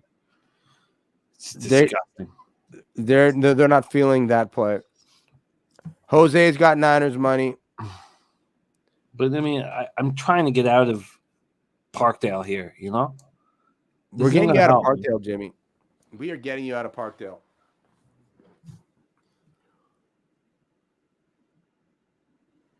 Okay, that's a stop. What about Rexdale? What do you think about Rexdale? I respect Rexdale. I got a couple Rexdale cabbers that run with me. I respect Rexdale. I don't know if I could comfortably raise my family in Rexdale, but I respect Rexdale. Okay. Cooper, my God. I need some good luck here. I need Ella to give me some good luck here. Come on, Ella. Is she up? Yeah, man. She's been downstairs. She's got to go to bed in a second. Ella. Where's young Carter in the building? We put Carter down. Carter's down and out. Are you going to come here and give me some good luck? I need the 49ers to win this. Ella, we need this. It's important to our family's future, Ella. It's important to us all, Ella. Yeah. Wow. Can't get Ella. I mean, we need this charm. She's too cute, man. I have a puppy. Yeah. Ella, how you doing? I'm wearing a necklace. Nice necklace. Oh, that's a beautiful necklace. I'm wearing a necklace. It's a beautiful necklace. I like I'm your wearing a necklace. What It's is for my little camera, my pink camera. Oh, your camera, yeah. And you know who got you a camera? Maxwell Smart. Yeah, Big Max, NCAA capper. Ella, I need the 49ers to win, and you're dressed in all red. Yep. Perfect. You do have Santa on you. Ella, you are wearing all red, and you've got the But I best have necklace the on. white too. Yeah. You got a little bit of white on you as well. But those are Niners color. What's around your necklace? Is that a key right now? Do you have the key to this game? Is that a victory key? No way. Yes, way. Ella, It pins. yeah. It spins? Oh, It's a nice. spinner? They It spinning. only pins. It can only pin like this because it has to be for the camera. Ella, It we goes need into your the 49ers camera? to win. Can you wish the 49ers good luck here? And I'm wearing the 49ers camera. What? Yeah. Oh, Go Niners! Go touchdown. Ella! Touchdown, Luke. Hello, Eddie. Thank you for giving us your good luck for the 49ers. I think this is the difference in the night. We love you. Okay, see you. You're the greatest. You are the greatest. Thank you, Ella. Jimmy, we're not losing. Are you kidding me? No, Oh my that God. changes everything. I don't even care about the outcome anymore. Come on. Look Yeah. at that. Yeah, I don't even care about that. Well, no, I still care. Okay, I still care. But that does make me feel better. Come on. Ella, every commercial break. That needs to be a segment on the show. Holy. I want to see the pictures from that camera. There's so many questions. Yeah, that camera was our NCAA basketball capper, Maxwell Smart, gave it to her for Christmas. The That's a camera good gift. Yeah. Oh my gosh, she's so cute. Holy smokes. Oh, look, Birdie just bet the Niners live at plus 340. How are they plus 340? Birdie, don't tell me they're plus 340. Plus wait a 250 in mine. Oh, God, Birdie. Are they that? Oh. Birdie. Okay, I'm likely going to. We're 2 minutes left in this game. Okay, wait a second. Here we go. Here we go. I need to stop. I got to stop. I think the chat's a tiny bit ahead of me, so I'm going to cover the chat. The chat's a little bit ahead. Okay. Got him. Get him, Jimmy. I mean, look, I got 200 on a plus 3.5. Jimmy. I'll take that plus 3.5. Let's hold him to a field goal. Come on, Jimmy. That's got to feel pretty good. No, it doesn't feel good, man. It's first down. What are you talking about? No, it's 2nd and 10, right? He just sacked him. Where the hell are you? Where am I? I'm with you. But isn't that now 2nd and 10? Or now they're kicking a field goal? What do you say? I thought that was 1st and 10 from the. Oh no, Donald looks upset. You're 3rd and 18, and you're crying. Okay, sorry. Ella kind of caught me off. Look, I started feeling good Ella about my future. Okay, come on. You on that cracking, boy? Yeah, I am on the Give me. I'm on that tech. Oh no, not this play come on. again, Jimmy. No. We can stop this play. Oh my God. No So what flags. you're telling me is it's 3 and 2 timeouts and a $1.49 and this miracle team. We have to do this. We have to be able to do this. Jimmy. How good has the last 2 weekends of football been? Like real talk, AM radio. Like this is incredible. This is great theater. I know you're invested, but this is incredible theater. It's a different kind of invest. It'd be nice to cash it, but the Niners have done me real well this year, and whatever. But they could do me better. I know, but like just as for entertainment and like heart palpitation factor, this game's been good. This has been a fun game to watch. It would have sucked if like either team just got up early and ran away with it. We got ourselves a minute 46 with 2 timeouts. This is why you watch football. This is why you gamble. Oh man, I kind of want to go in game. I'm still really editing myself at all times. This game has been okay. It's been entertaining. It has been entertaining. Look, I want that money, man. I want that money for you, son, but I still think this has been a pretty entertaining game. Shanahan, are you going to be... Oh, God, I got to keep editing myself. Twofold. Show and... You can still hear my daughter. Oh, And she's she's proud of what her dad does. And I could ruin that in quick 30 seconds. I love it. I love it. Oh, look at Stafford hugging. You want to hug everybody? You gonna hug Jalen Ramsey? You think? Oh God, gotta keep editing myself. Debo has how many rushing yards for Bridget Case? All right. How many rushing yards? Oh, Paul Taylor Sayers snagged plus 227.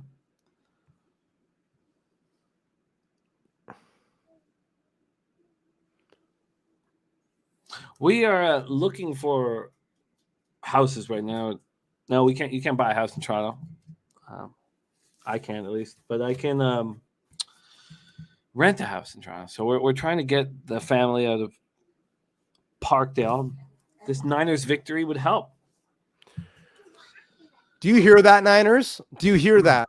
This is one man's plea.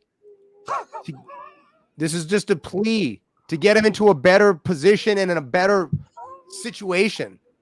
If that doesn't get you to move the chains forward, I don't know what will. I frankly do not know what will. Ella, a call to arms with a camera and a key to that camera and a key to our hearts.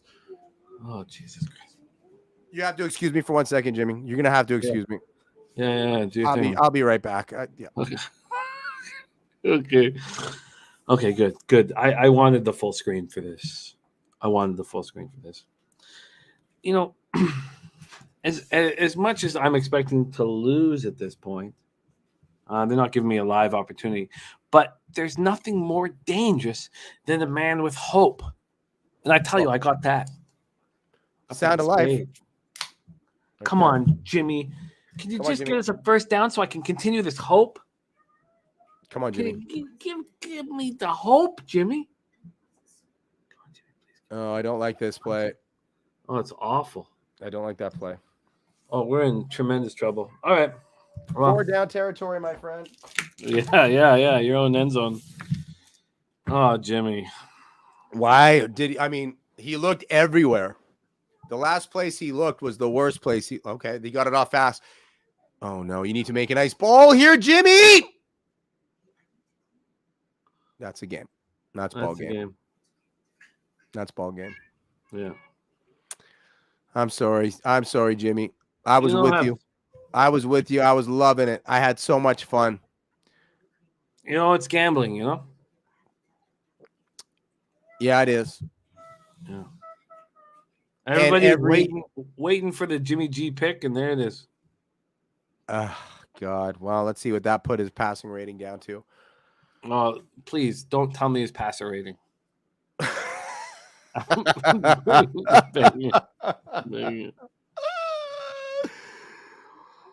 You know, I can't believe that you cheer for a man as handsome as him. Oh, now he's down at 87.2. He's too handsome for you to cheer for, Jimmy. Oh, he won't be under center next year.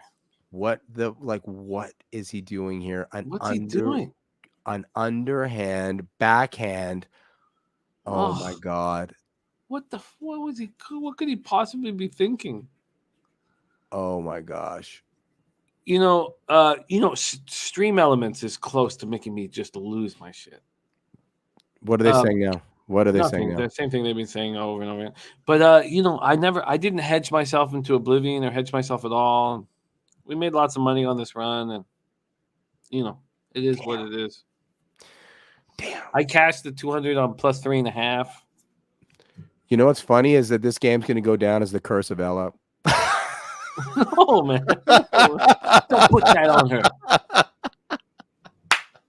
No. She's, she made me also, when she came here, it was like, it doesn't matter. How much money have we made on the Niners? Who cares? $1,500 and then be open for another 3. Oh, look at Stafford's wife. Oh, God. Man. Stafford's wife gets more hideous by the second. Oh, God. Speaking of hideous, did you see what was happening before the Kansas City Chiefs game? Mahomes' brother TikToking and Mahomes' wife like on the sideline. It is so hard to watch. Like the clout chase. Oh my God, dude. It was hideous. Peyton, we got to deal with this guy for 2 more weeks. Oh man, I hope the Bengals. So Rams open at what? 3.5, 4.5. No, definitely not 4.5. I mean, I wouldn't. I mean, if I had, no, I would come up with a number and then I would talk to my closest, the cappers that I respect the most. I would open this up as the Rams minus 3.5, and I imagine I would get a ton of Bengals money. But that's my first thought. But if you ran a book, you'd really want to. You can't make mistakes, and I respect. I guess we can't talk, but there's certain books that don't kick out winners. Yep. And those books are very cautious to put a game up for grabs, and then you can just take advantage of it as much as you want. So my initial thought would be the 3 is the most comfortable number, but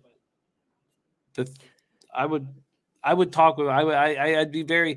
I guess if I opened it at minus 3, I would certainly juice the Bengals heavy. Like your man Jose dropped Rams minus 6.5. Well, that's just nuts. So I mean, just hearing Jose say that, then I'd be more comfortable with the minus 3.5. If I put out a minus 3, I'd put the Bengals minus 3 at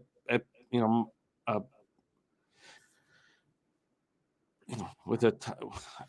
If I did it straight minus 3, then I would have the Bengals minus 125. So expecting to hit the 3.5. I guess I would load it up. I would load it up first and foremost at Rams minus 3.5. Do you think that's a mistake? No, I don't. But this is very similar to what trapped me last year. I told you that I went against the Bucks for 3 or 4 weeks, and I kept going against them. And then like doing the pyramid where you bet and then bet more and bet more, but more against them, thinking that at some point Brady. And as I said, like for whatever reason, I didn't respect how good that defense was. And I've kind of done similar to the Bengals this year. I bet against them pretty heavy in Titans, and I just thought of Vrabel, and I thought of the season that he had and how well coached they were.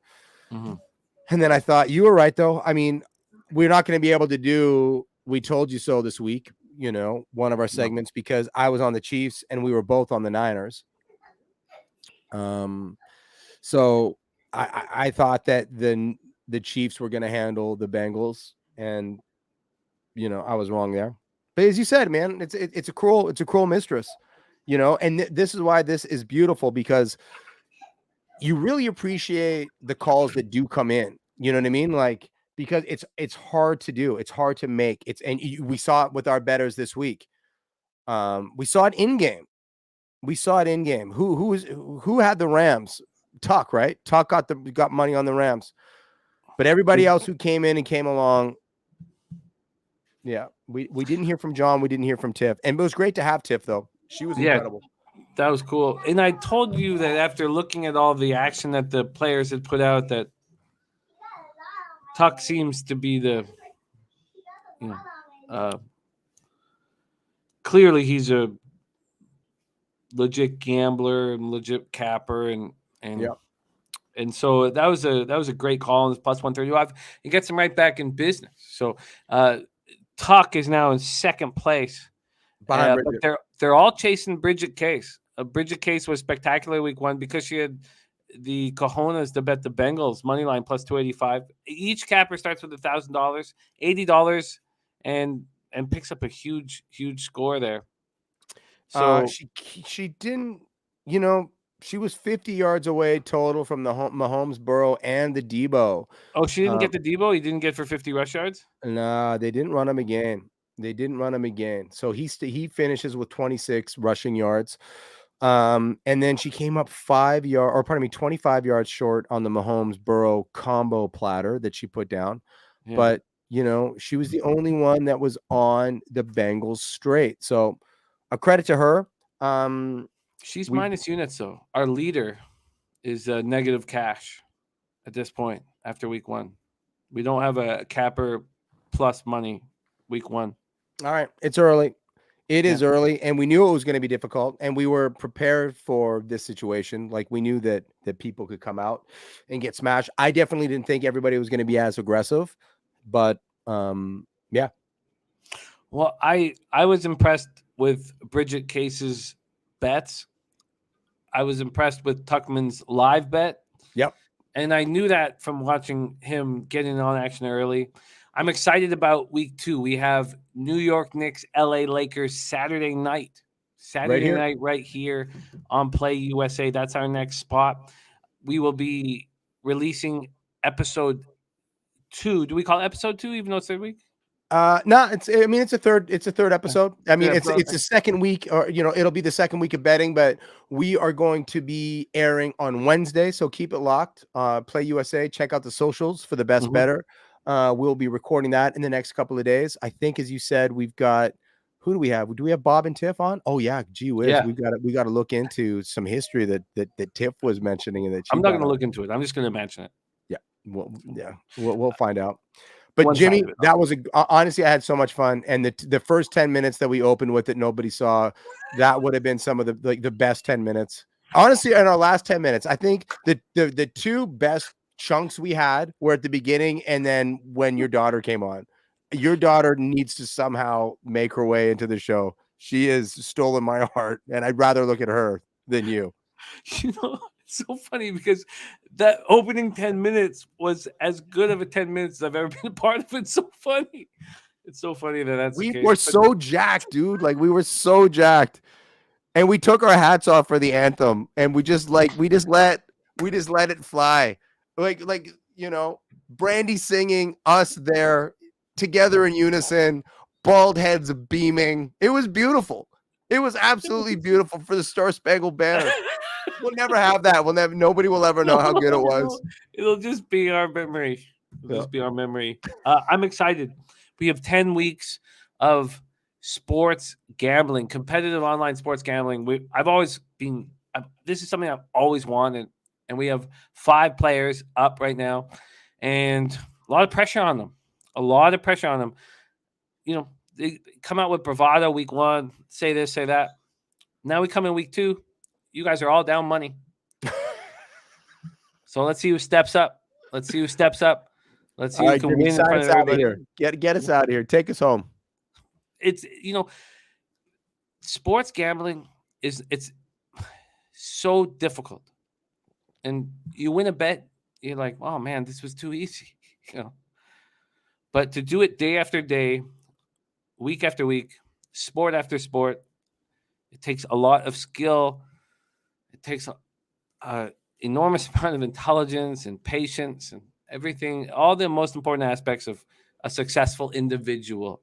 So this is season 1 of the Best Better, and we're going to see who can rise to this challenge, because it's an enormous challenge. And we'll see that after week 1. We do have a leader. Her name is Bridget Case, and she's been very impressive.